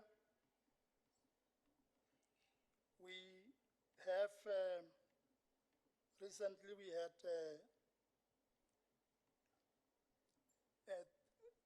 floods, and the advice that we would want to give to the department is that when we have got floods, roofs that are blown off, windows and roofs that are smashed by the strong and heavy hail, we need to then assist in terms of the disaster management plans, your disaster management teams and disaster management budgets, and extra personnel needs to be adjusted and mobilized. We wonder how far we have moved in this regard, and we would request the department to give us the report on the floods that have happened recently. On cooperative governance, the department carried out its mandate well, as mandated by Section 154 of the Constitution of the Republic of South Africa, as it acquired a 96% achievement on its plan's target, which translates into 1.8% improvement from 94.1% over the same period in the previous financial year. Let me take this opportunity, Honorable Speaker, to come to the end of our presentation, and I thank you. Thank you so much. We thank the chair and the committee for presenting all the debates. We shall now call upon the Honorable, the MEC of CoGHSTA, which is Cooperative Governance, Human Settlements and Traditional Affairs, Tatana Rogers Basikopo Makamu Kubata Shamula the debate. Honorable MEC. Thanks very much. Greeting, Honorable Speaker. The Chief Whip of the Majority Party, my colleague MEC Mawai in attendance, honorable members, Chairperson of the Portfolio Committee on CoGHSTA and members, let me appreciate and come to talk to the reflections on the annual report of 2022-2023 financial year. Our heartfelt appreciation to the Portfolio Committee for the vigorous oversight, even when we had engagement. Definitely you could get a sense of brutality and honesty and wanting to guide the portfolio or the department to deliver on its mandate. Honorable Speaker, let me indicate on the issue raised on administration, the fact that we are not necessarily meeting the equity or the gender equity as espoused by our legislation, that definitely we are making serious strides, Honorable Speaker, to make sure by the end of this financial year we should have achieved the target of at least 50% in the senior management. But I must say, Honorable Speaker, that we might be the only department that the executive, which has got 5 branches, has got 3 women and 1 man in the currently. Our HOD is a female. Our DDG for human settlement is a female. Our DDG for corporate services is a female. We only have got the CFO, who is a male. And that is an indication of our attitudes towards empowering women within the department. We are aware that as a department we have been so stagnant in terms of the audit outcomes, getting unqualified audit opinion with matters. Honorable Wilson, you still have to go and research. The Department of CoGHSTA does not have MIs, material irregularity. It might be having items or matters that needs to be dealt with. We don't have a single, it could be maybe you're reading, you might be meaning misstatements in our financial statement, which is a matter that we have resolved.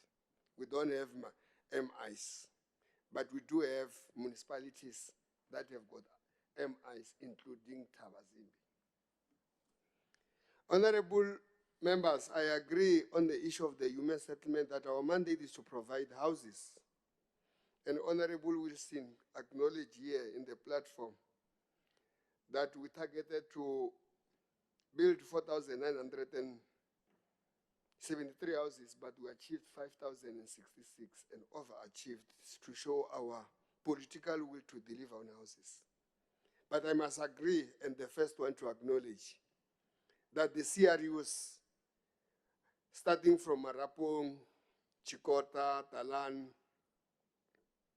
have been delayed in terms of the challenges we faced. That resulted in the people living in a very bad situation in Alto State. But Honorable Speaker, I must confirm here that we have appointed 2 contractors to go and assist in making sure that we relocate, or the people who were relocated and given shacks are taken out of the shacks and be given houses in Alto State. And that will happen, Honorable Chair, before the December. We are also going to deal with the ablation block, as you mentioned, because the procurement has gone as expected.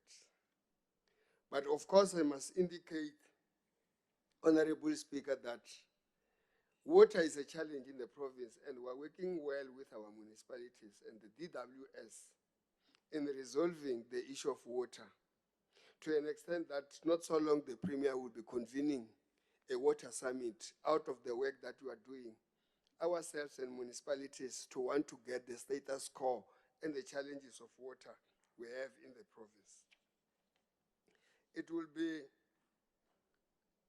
unfair if I don't talk to the ESCOM debts, Honorable Wilson, that you mentioned when we were here in the platform. And I'm not trying to name and shame, but the highest debts are with Mudimole Mukopong municipality and Tabazimbi municipality. And I took initiative in the 6th administration with Vila Vila, Musina, Mudimole Mukopong, and Tabazimbi. The 2 municipalities, Vila Vila and Musina, as we speak, all of them are up to date and running with the current accounts. The 2 municipalities which did not want to submit to the MEC's leadership were in the hands of the DA, unfortunately. And they were able to say they will engage on their own at ESCOM head office in Megawatt. And that is why we are today, that they did not necessarily allow this support of the Department of CoGHSTA. Unfortunately, we are in that situation, but we are working on it. But I must also indicate, Honorable Speaker, that Section 1391C cannot be the first. It should be the last resort, like we have applied it.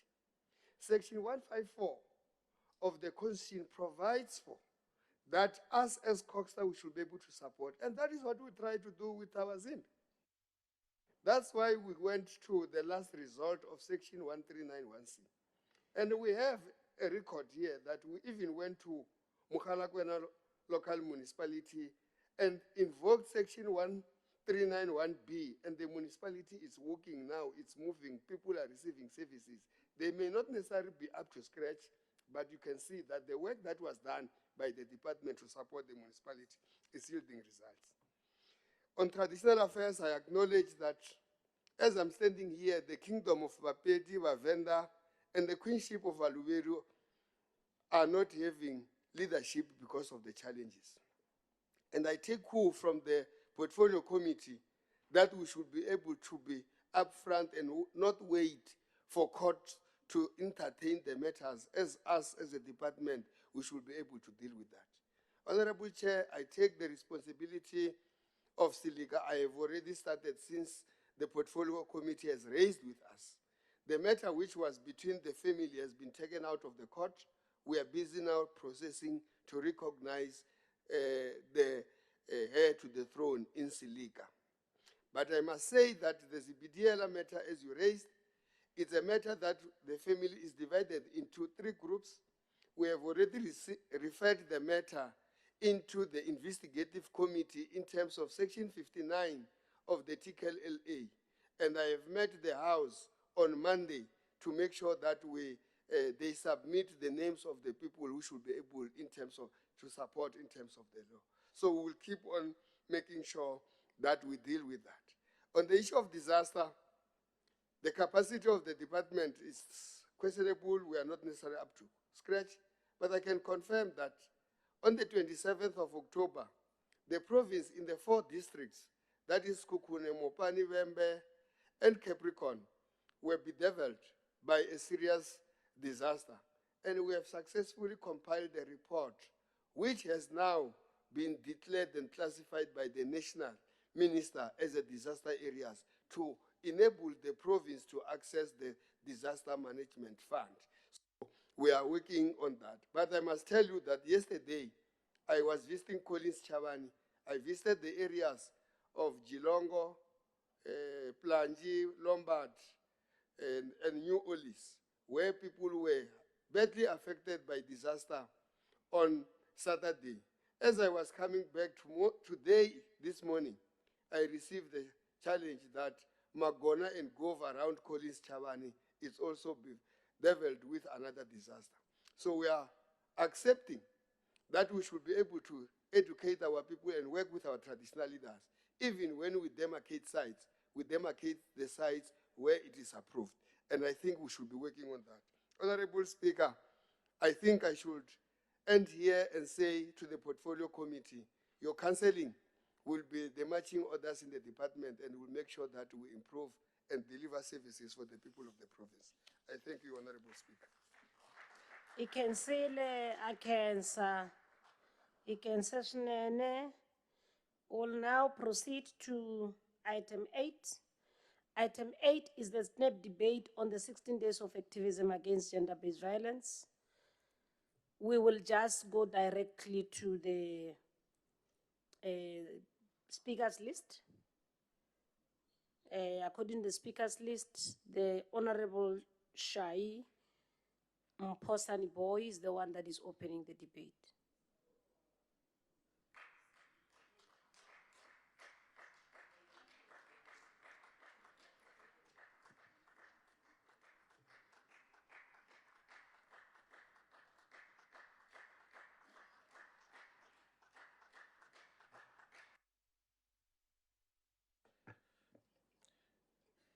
Thank you very much, Honorable Speaker, Deputy Chair of Chairs, Chief Whip, and members of the WIPARI, members of the Executive Council, Chairperson of the Portfolio Committee, honorable members, I greet you all in the name of zero tolerance for violence against women and children. Today, I want to talk about the national pandemic that affects many households in South Africa and outside South Africa. The pandemic is called gender-based violence and femicide. Studies have revealed that South Africa is grappling with high rates of gender-based violence. Madam Speaker, gender-based violence happens every day, even around us. But we simply fail to assist or to identify it. Gender-based violence, commonly abbreviated as GBV, is a violent act directed towards individuals based on societal expectations regarding gender roles, behavior, impacting women and girls predominantly within relationships. Let us not ignore the fact that men and boys can also be victims of GBV, but women are often a burden due to prevailing power, imbalances, and societal norms that accord them lower societal status. Femicide, sometimes referred to as feminicide. This is the killing of women or girl children, all because of their gender. Femicide can be in different forms, such as murder of women because of intimate partner violence, torture, and slaying of women. Honorable members, it is shocking that South Africa has the highest rates of GBV in Africa. Gender-based violence encompasses a broad range of abuses, which includes physical, sexual, emotional, psychological abuse, and etc. Gender-based violence can ultimately lead to femicide, which is the extreme and tragic consequence of GBV. Poverty and illiteracy are significant factors that contribute to women staying in abusive relationships. Women may feel trapped, but due to economic dependence or lack of education, it makes it difficult for them to escape the cycle of abuse. The state shows that between 25% and 40% of South African women have experienced sexual or physical intimate partner violence abuse in their lifetime. The second quarter crime statistics for 2023-2024 financial year reported that South Africa has recorded 10,516 rapes, 1,514 cases of attempted murder, 14,401 assaults against women just in a short period of 3 months, and 881 women were murdered. While South Africa is still recovering from the gruesome death of 19-year-old university student Uyinene Murwetanya, who was raped and murdered at a post office in Cape Town, not forgetting another inhuman murder of 28-year-old Chehofa Jopule, who was 8 months pregnant when her lifeless body was found brutally stabbed and hanging from a tree. There are many more reported and unreported cases of GBVF in South Africa. GBVF is unacceptable as it is a symptom of deeper societal issues such as patriarchy and gender inequality. It is encouraging to note that our government has established various support organizations and initiatives to assist victims of GBV, which include the National Gender-Based Violence Command Center, the GBV National Strategic Plan, the Department of Social Development Victim Empowerment Programs, the South African Police Services Family Violence, Child Protection and Sexual Offences Unit.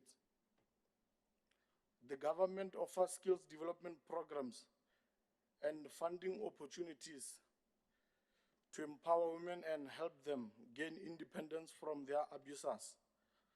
Some examples include the National Rural Youth Service Corps, the expanded Public Works Program, the Small Enterprise Development Agency, the Women Empowerment Program.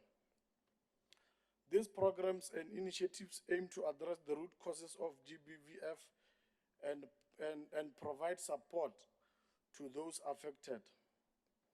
However, More work still needs to be done to combat GBV and femicide in South Africa. If we all join hands and work together, we can combat GBVF and create a safe South Africa for ourselves and generations to come. During these 16 days of activism against gender-based violence, it is important to identify households affected by this pandemic. Research has also shown that GBV is often a hidden crime with many victims suffering in silence. Therefore, it is very important to encourage community members to be aware of their surroundings and report suspected cases of gender-based violence.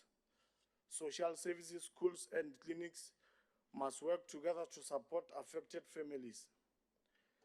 By identifying these households, we can provide necessary support, including counseling, shelter, and legal aid. Heal and rebuild their lives.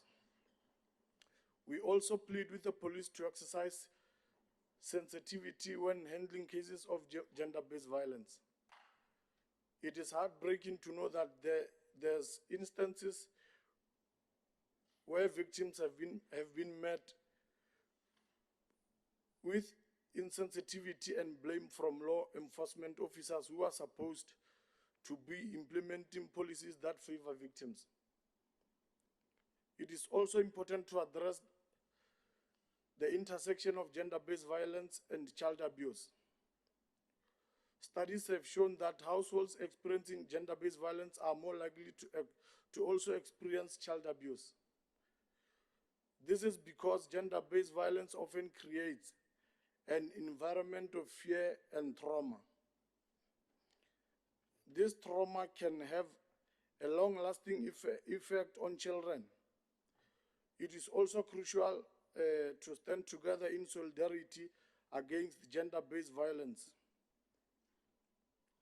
During 16 days of activism against gender-based violence, let us provide a platform for individuals and organizations to come together and condemn this pandemic. Honorable members, we must also be voices of survivors, and we must also advocate for policy change and policy implementation. During these 16 days of activism, as the Committee of Quality of Life, we also condemn for increased support for gender-based violence prevention and support initiatives. By working together, we can create a society that values and respects the rights of all individuals, particularly women and children. Honorable members, let me bring to your attention a very critical issue that demands our urgent attention. Alarming rates of teenage pregnancies are usually a result of statutory rape. We must not turn a blind eye to this crime. It is rape, regardless of whether it is a statutory or not. It is a human rights violation. It is important to know that children by law and morality cannot consent to sexual intercourse with adults. Honorable members, we require awareness programs to educate men and women that statutory rape is a serious offense against the law. Statutory rape is a punishable offense. As leaders, it is our responsibility to spread this message and protect teenagers. As I conclude, Honorable Speaker, during this pandemic, during this period of 16 days of activism against gender-based violence, let us move in one direction and fight this social ill that has left children as orphans. Ke a leboha. Thank you very much, Honorable Shai. We now move to the next honorable member to debate is Honorable Help Marie. Oh, Honorable Wilson. It's your opportunity, ma'am.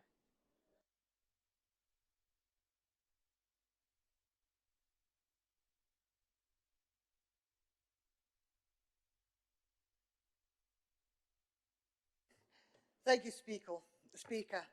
Honourable members, violence against women and children remains the most widespread and pervasive human rights violation worldwide, affecting more than an estimated 1 in 3 women, a figure that has remained largely unchanged in the last decade. In just 3 months, 957 women and 315 children were murdered in South Africa. That is 11 murders a day. It is horrifying. The theme for this year's 16 Days of Activism campaign is Time to Act Now. It could not be more apt in our province. The DA is gravely concerned by the high number of sexual offences as revealed in the SAPS annual crime report for 23-24. During that year, 4,804 sexual offences cases, including rape, sexual assault, and contact sexual offences, were reported to SAPS, and 3,412 sexual offences were detected as a result of police action. This was 13 heinous crimes per day on the most vulnerable of our society, and this excludes those crimes that are not reported as a result of intimidation and women who are turned away by police stations. Lack of reporting is often on the basis of lack of trust in our police services or ill treatment. Alarmingly, this is almost 1,000 cases more than 5 years ago. One hospital in this province reported 500 babies born to girls under the age of 14. Our babies are having babies. It is alarming and unacceptable. Honorable Mate. You may sit a bit. Thank you very much, Honorable Speaker. Well, I understand GBV and everything. I would just want to establish if, because this is a sensitive issue, there is no way that a person can refuse to take a question. Can the honorable member be able to take a question? Honorable Wilson, are you ready to take a question, ma'am? I am within my rights to decline a question, and I duly decline. Thank you, Speaker. Thank you so much. Can we now proceed? Our babies are having babies. It is alarming and unacceptable. These statistics do not reflect the untold physical, emotional, and psychological suffering. Honorable Mate. I'm raising on a point of order, Honorable Speaker, and I acknowledge that this is a very sensitive debate, and I acknowledge that the person that I'm raising a point of order against is a female. I'm raising a point of order, Speaker, that Honorable Wilson presents before this House and condemn and speak ill about all these ill things that are happening, when herself, she's verbally abusing us in this chamber. How can she speak about abuse when she's an abuser? Because by saying what she said to Honorable Dr. Zlan, that was a verbal abuse. So I just want to understand, how can she be talking about abuse when she is an abuser? If I remember, Honorable Mate, the debate was referred to the Rules Committee. Can we allow the Rules Committee to conclude on that matter? Thank you. Honorable Wilson? Honorable speakers, please.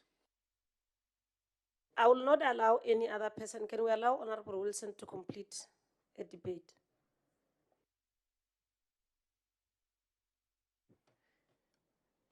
These statistics do not reflect the untold physical, emotional, and psychological suffering endured by the victims who were brave enough to report their cases. Gender-based violence is not only a woman's only issue, nor is it a male-only problem. It is a human issue, a societal issue, a national issue.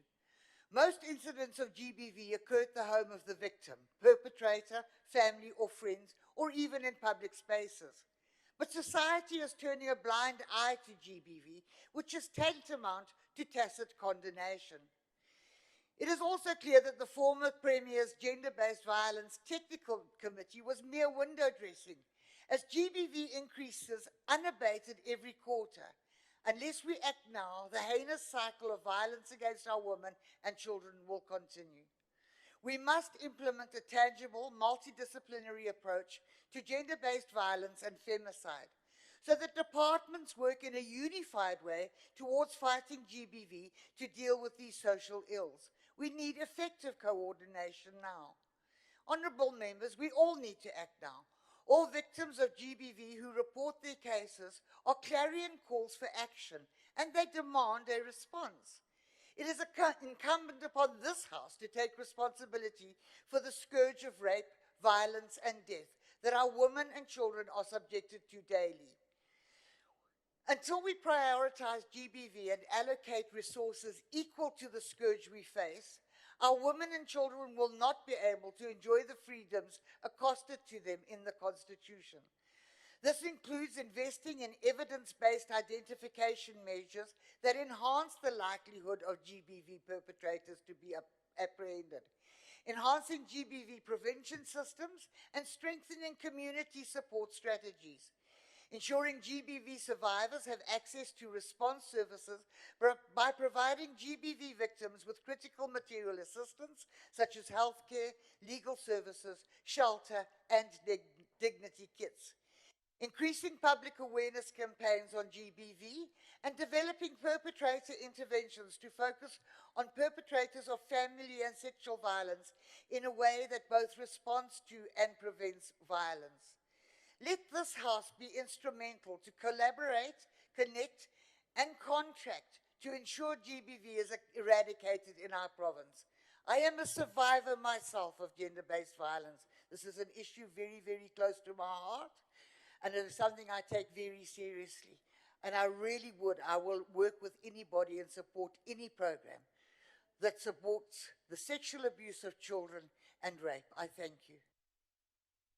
Thank you very much, Honorable Wilson. We'll now proceed. Item 3. No. The speaker number 3 is not available. And we'll proceed to the chair of the Standing Committee or the Portfolio Committee on Quality of Life.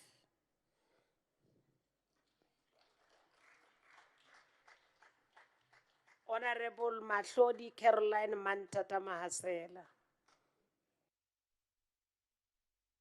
Thank you, Honorable Speaker. Let me first greet the Chief Whip. I saw him here, the Chief Whip, and all the members of the Whippery. And let me greet also you, the Speaker, Honorable Speaker of the House, leaders of the opposition,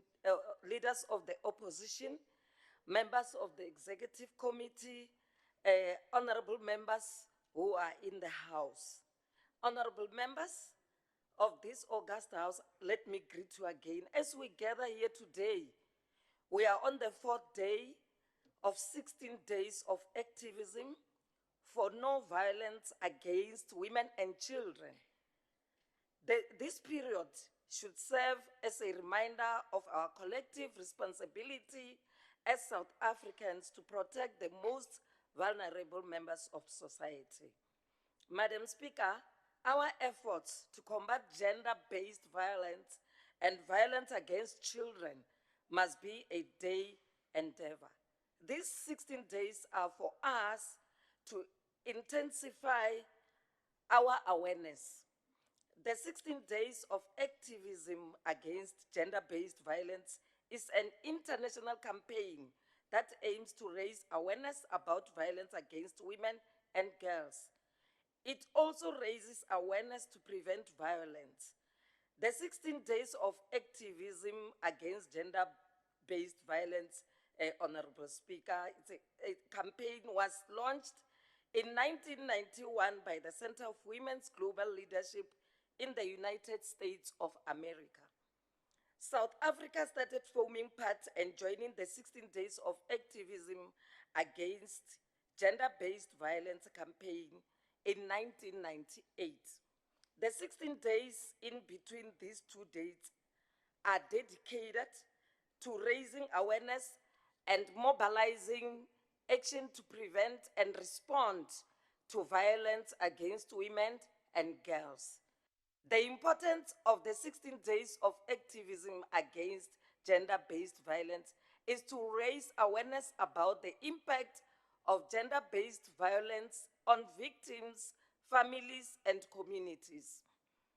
Honorable Speaker, the 16 days of activism against gender-based violence also assist in mobilizing government organizations, NGOs, advocacy groups, and individuals in taking actions to prevent and respond to gender-based violence.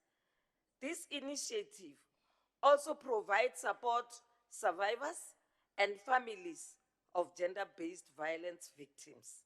16 days of activism also allows victims to voice out what they are going through or what they once went through. Economic dependency and societal pressures are significant barriers that stop women from living abusive relationships.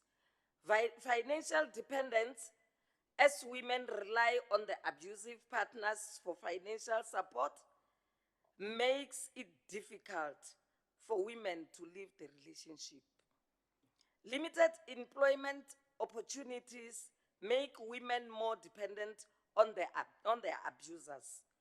African cultural expectations that women should endure difficulties in their marriages can perpetuate the cycle of abuse in which in Sepedi, Vari, Muswara, Musadi, Uswara, Tipa Kabuhaleng.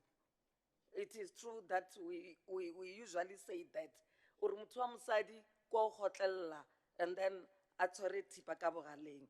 And then I think Kionantwe Dirlingori, the abusers, bakre matla abuser bana liba fumagati.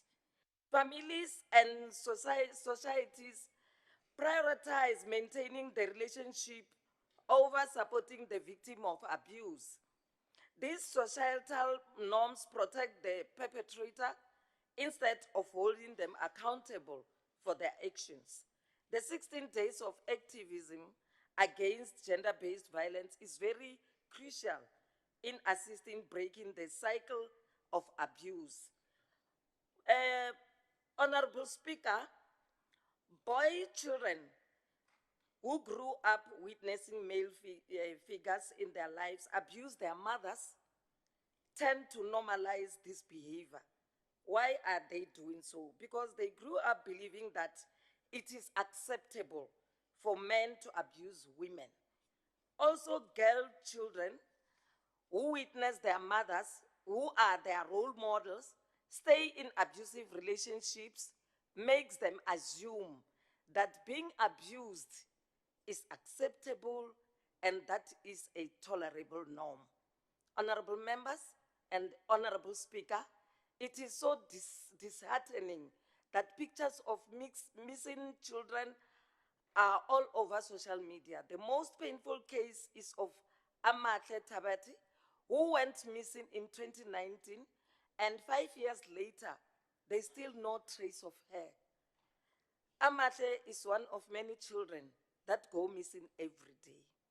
Some of the missing minors are usually found dead. It is so pathetic.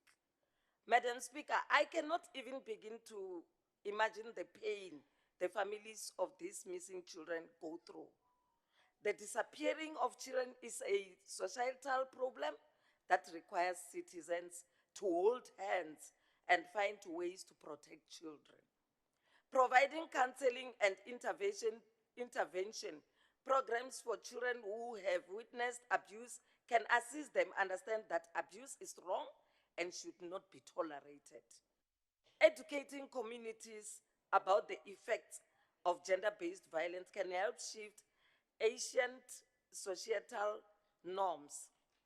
We urge the police and the justice system to take a firm stance against perpetrators of gender-based violence. We demand that those found guilty of gender-based violence, including rape and abuse, should receive the harshest sentence possible.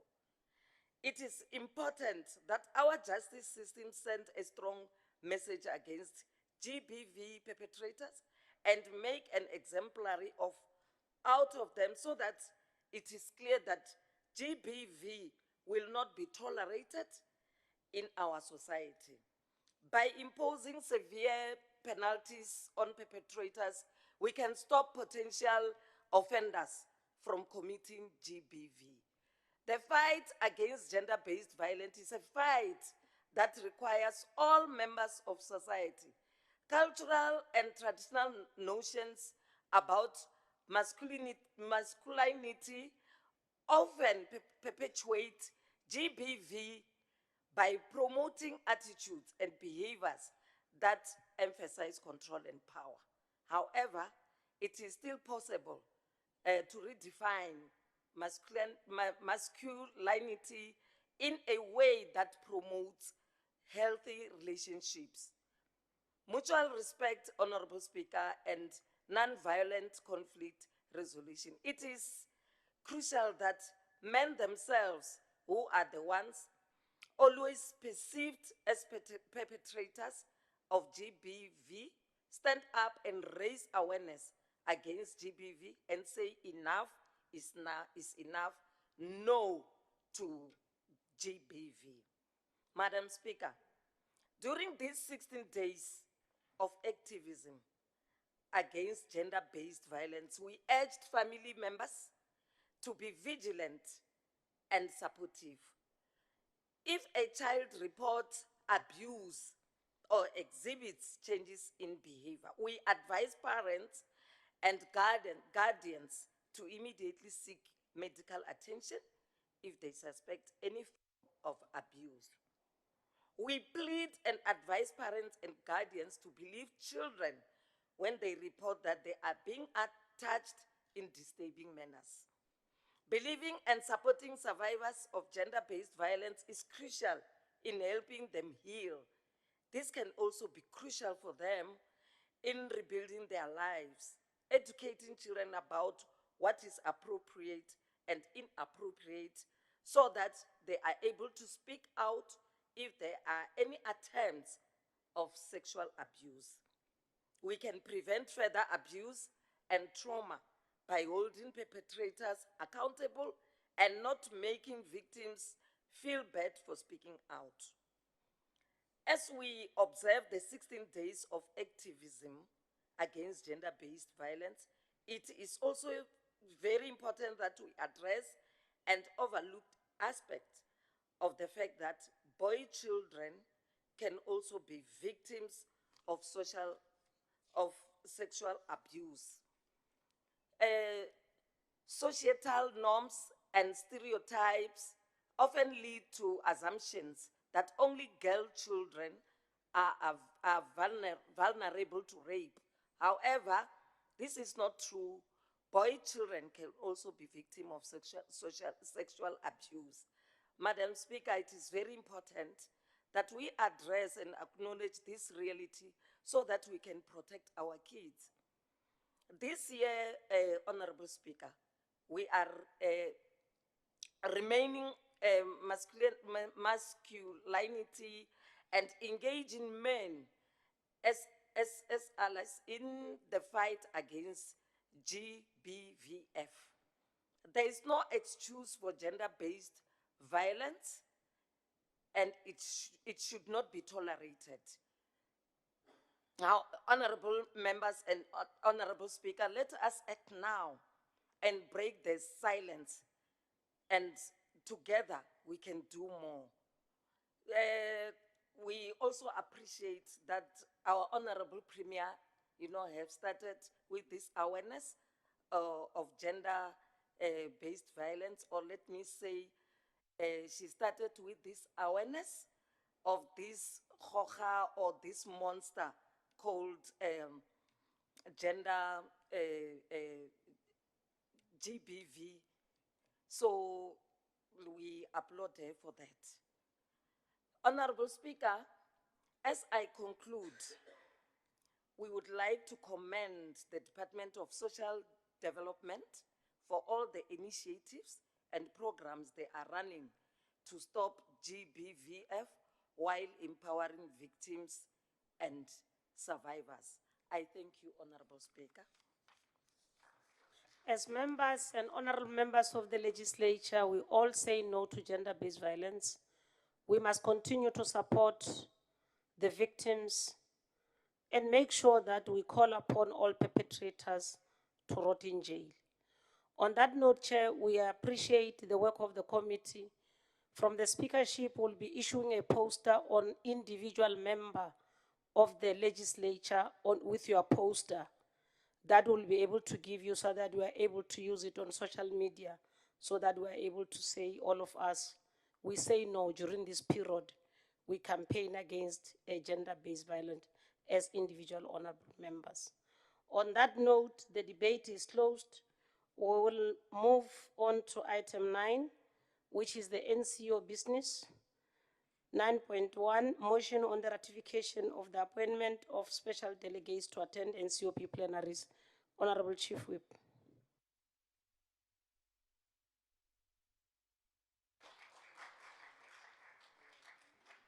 I suggest you deal with the two items at the same time, both 9.1 and 9.2.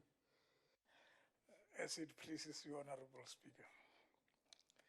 Thank you very much, Honorable Speaker, and good afternoon to honorable members, Leader of Government Business, Honorable Makamu, and other executive members present here, the Wipari present here, and all honorable members.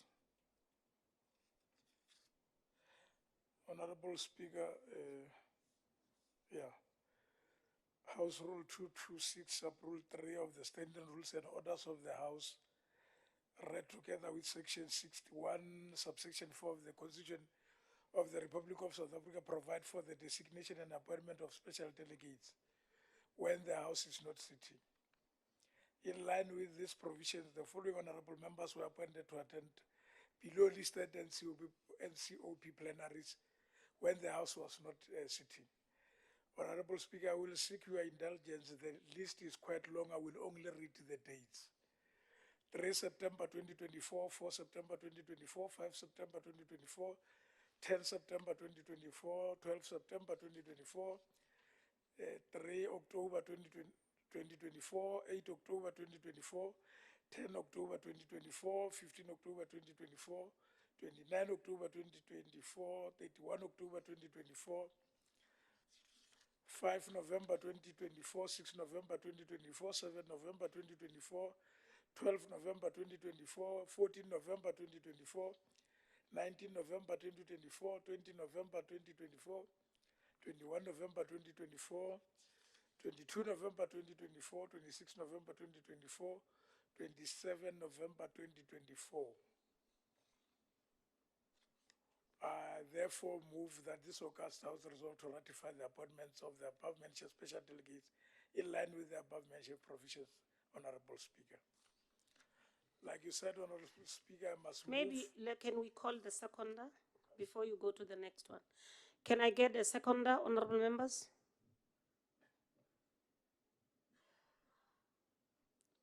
Honorable Mohali Christina. Thank you, Honorable Speaker. I second the move made by the Chief Whip. Thank you so much, Honorable Chief Whip. Honorable Speaker, on a point of order, please. Point of order.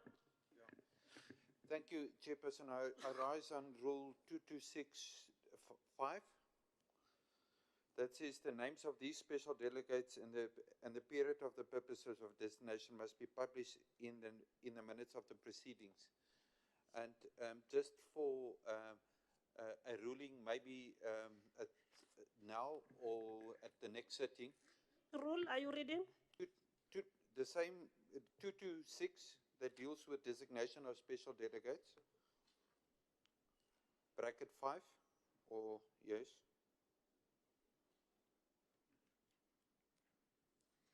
Yes. It talks 5, that what does it say? Yeah, it says that the names of these special delegates must be minuted in the proceedings of the House. So if it does not come in the form of a report, or if it's not being recorded in the names, I'm asking, how does it then come into the names? Yes, we record the minutes, of the sessions, but I'm asking, how does the names of these individuals then comes into the form of the minutes? You might want to express yourself there or come back in your ruling. I'm just asking. The report is as names. It's going to appear in the minutes. Yeah. Can we now proceed? Thank you, Honorable Speaker. The names are here, hence I sought the indulgence of the Speaker not to read them. I did not seek the indulgence to exclude them. If you don't mind, I can allow him to read, but the names are there. They will appear in our minutes. Yeah. Thank you very much, Honorable Speaker, for protection. I feel very protected. Honorable Speaker, the NCOP has scheduled 5 plenaries which requires provincial special delegates to attend in terms of House Rule 226, Sub Rule 1 as follows. Annual address by the President of the Republic of the NCOP, by the Republic of the RSA to the NCOP and debate thereon. 28 November, which is today at 2 o'clock. Honorable Dr. P.C. Ramathuba, Honorable M.G. Makurupeje, Honorable E.M. Mokhonyana, Honorable H.P. Ngobeni. Question to Cluster 3B, Governance, Women, Youth, and People with Disabilities, 3 December. Names of special delegates, Honorable F.F. Ratsilani, Honorable S.M. Mate, Honorable M.C. Mohale, Honorable Dean Nguda. Consideration of the Division of Revenue Amendment Bill, debate on World AIDS Day, 4 December 2024. Honorable K.E. Mawai, Honorable D.M. Mashego, Honorable M.S. Piedi, Honorable C.D.W. Malabana. Questions to the Deputy President, 05 December 2024. Honorable P.C. Ramathuba, Honorable M.G. Makurupeje, Honorable T.P. Mamrobela, Honorable E.M. Mokhonyana. Consideration of Older Persons Amendment Bill, B11B 2022, Special Appropriation Bills, Global Minimum Tax Amendment Bills, 10 December 2024, Honorable F.F. Ratulani, Honorable K.E. Mawai, Honorable S.M. Mate, Honorable M.S. Piedi. Consideration of appropriation of the processes, division of revenue and the conditional grants allocation to provinces and local government, 11 December 2024, Honorable K.E. Mawai, Honorable M.C. Mantata Masela, Honorable N.C. Rakhwale. I so move, Honorable Speaker, and thank you very much. Thank you so much. Honorable members, any seconder? Honorable Swapela. Thanks, Honorable Speaker. I stand to second the motion on the appointment of special delegates that are going to represent us in the NCOP. Thank you. Honorable Speaker. Honorable Smale. Thank you, Chairperson. Honorable Speaker, I rise on Rule 226, bullet point number 1.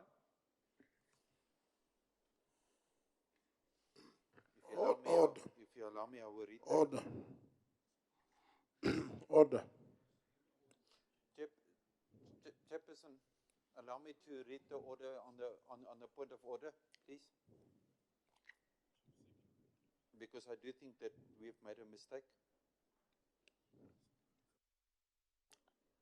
Where are we? All right. Honorable Speaker, I'm on Rule on 226 1.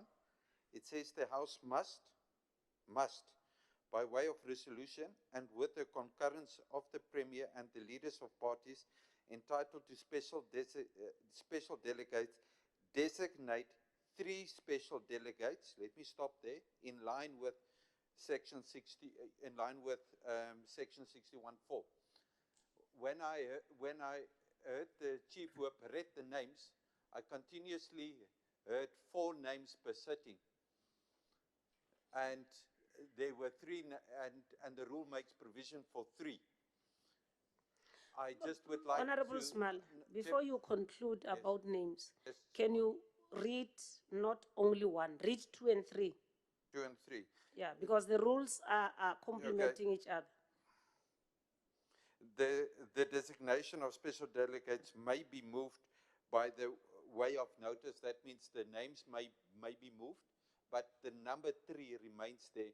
And I would ask if you don't want to make a ruling now, I would ask you to come with a ruling at the next possible sitting on that from your legal team, please, Honorable Speaker.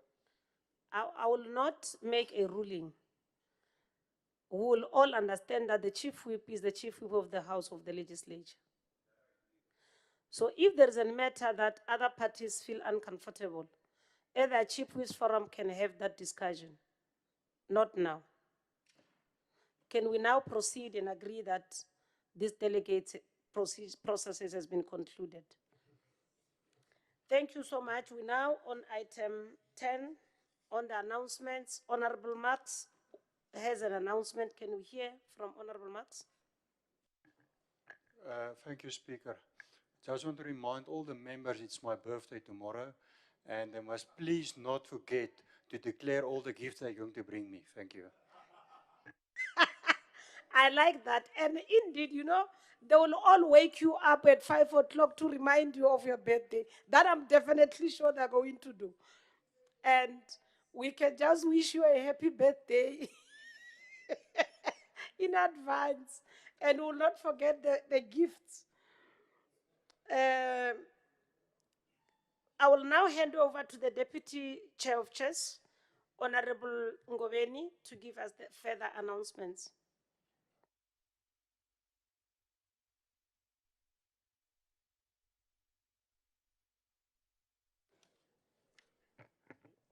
Thank you very much, Honorable Speaker, Chief Whip, and the members of the WIPARI, esteemed members of the Executive Council, Honorable MEC Biskop Makamu, the Leader of Government Business, Honorable MEC Mawai, Honorable MEC Rama Kanya, the chairpersons of committees, in particular Mapula Anamukava, Prudence Ndamase. Should you consider to open a camp of any sort, I'm your first recruit. I will be called the detachment of Prudence Ndamase. Honorable members, I want to first and foremost, Honorable Speaker, join the people of the province and the country to extend my fair share of congratulatory message to Kaizer Chiefs for their high octane performance when they heavily thrashed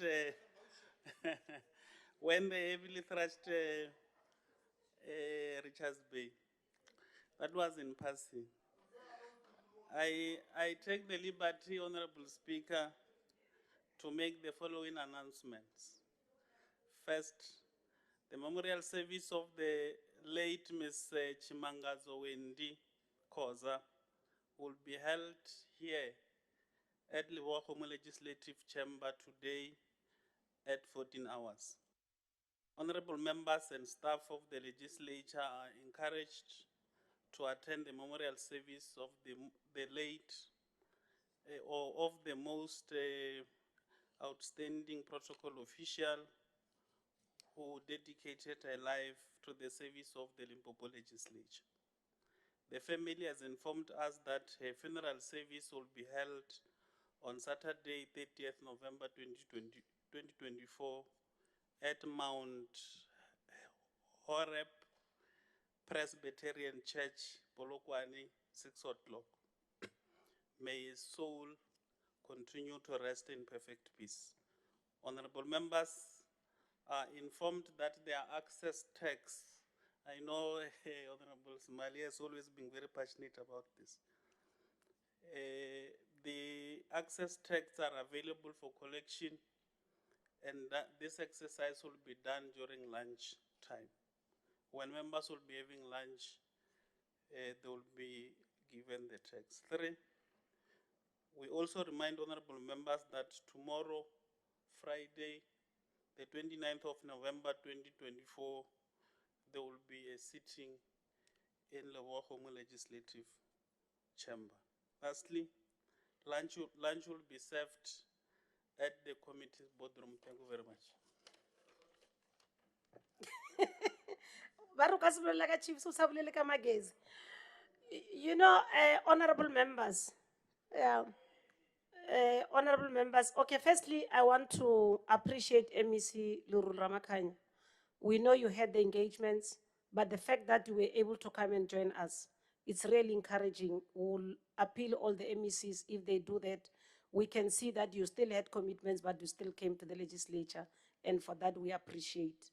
Leader of Government Business, thank you so much for supporting us. Normally, tomorrow, according to the programming committee, they want us to conclude the business of the year. Secretary, we normally close in a special way. One, that will allow people to come casually. Lunch is in a special way. We don't know whether tomorrow will be the same way. But the most important thing is we want the quorum because we want to conclude the budget process. So if we manage to all of us come and have a proper quorum, we might get an early holiday because that might be our last day for the year. We might be rising. So the casual thing, consider it something that is allowed tomorrow, that you can come in a manner that you think you are comfortable, as a way of saying goodbyes to each other. On that note, honorable members, the House is adjourned to Friday, 29th November 2024 at the Lewagomo Legislative Chamber at 10. So that we finish early, let's start exactly at 10 so that we're able to finish early. The House is adjourned. Thank you.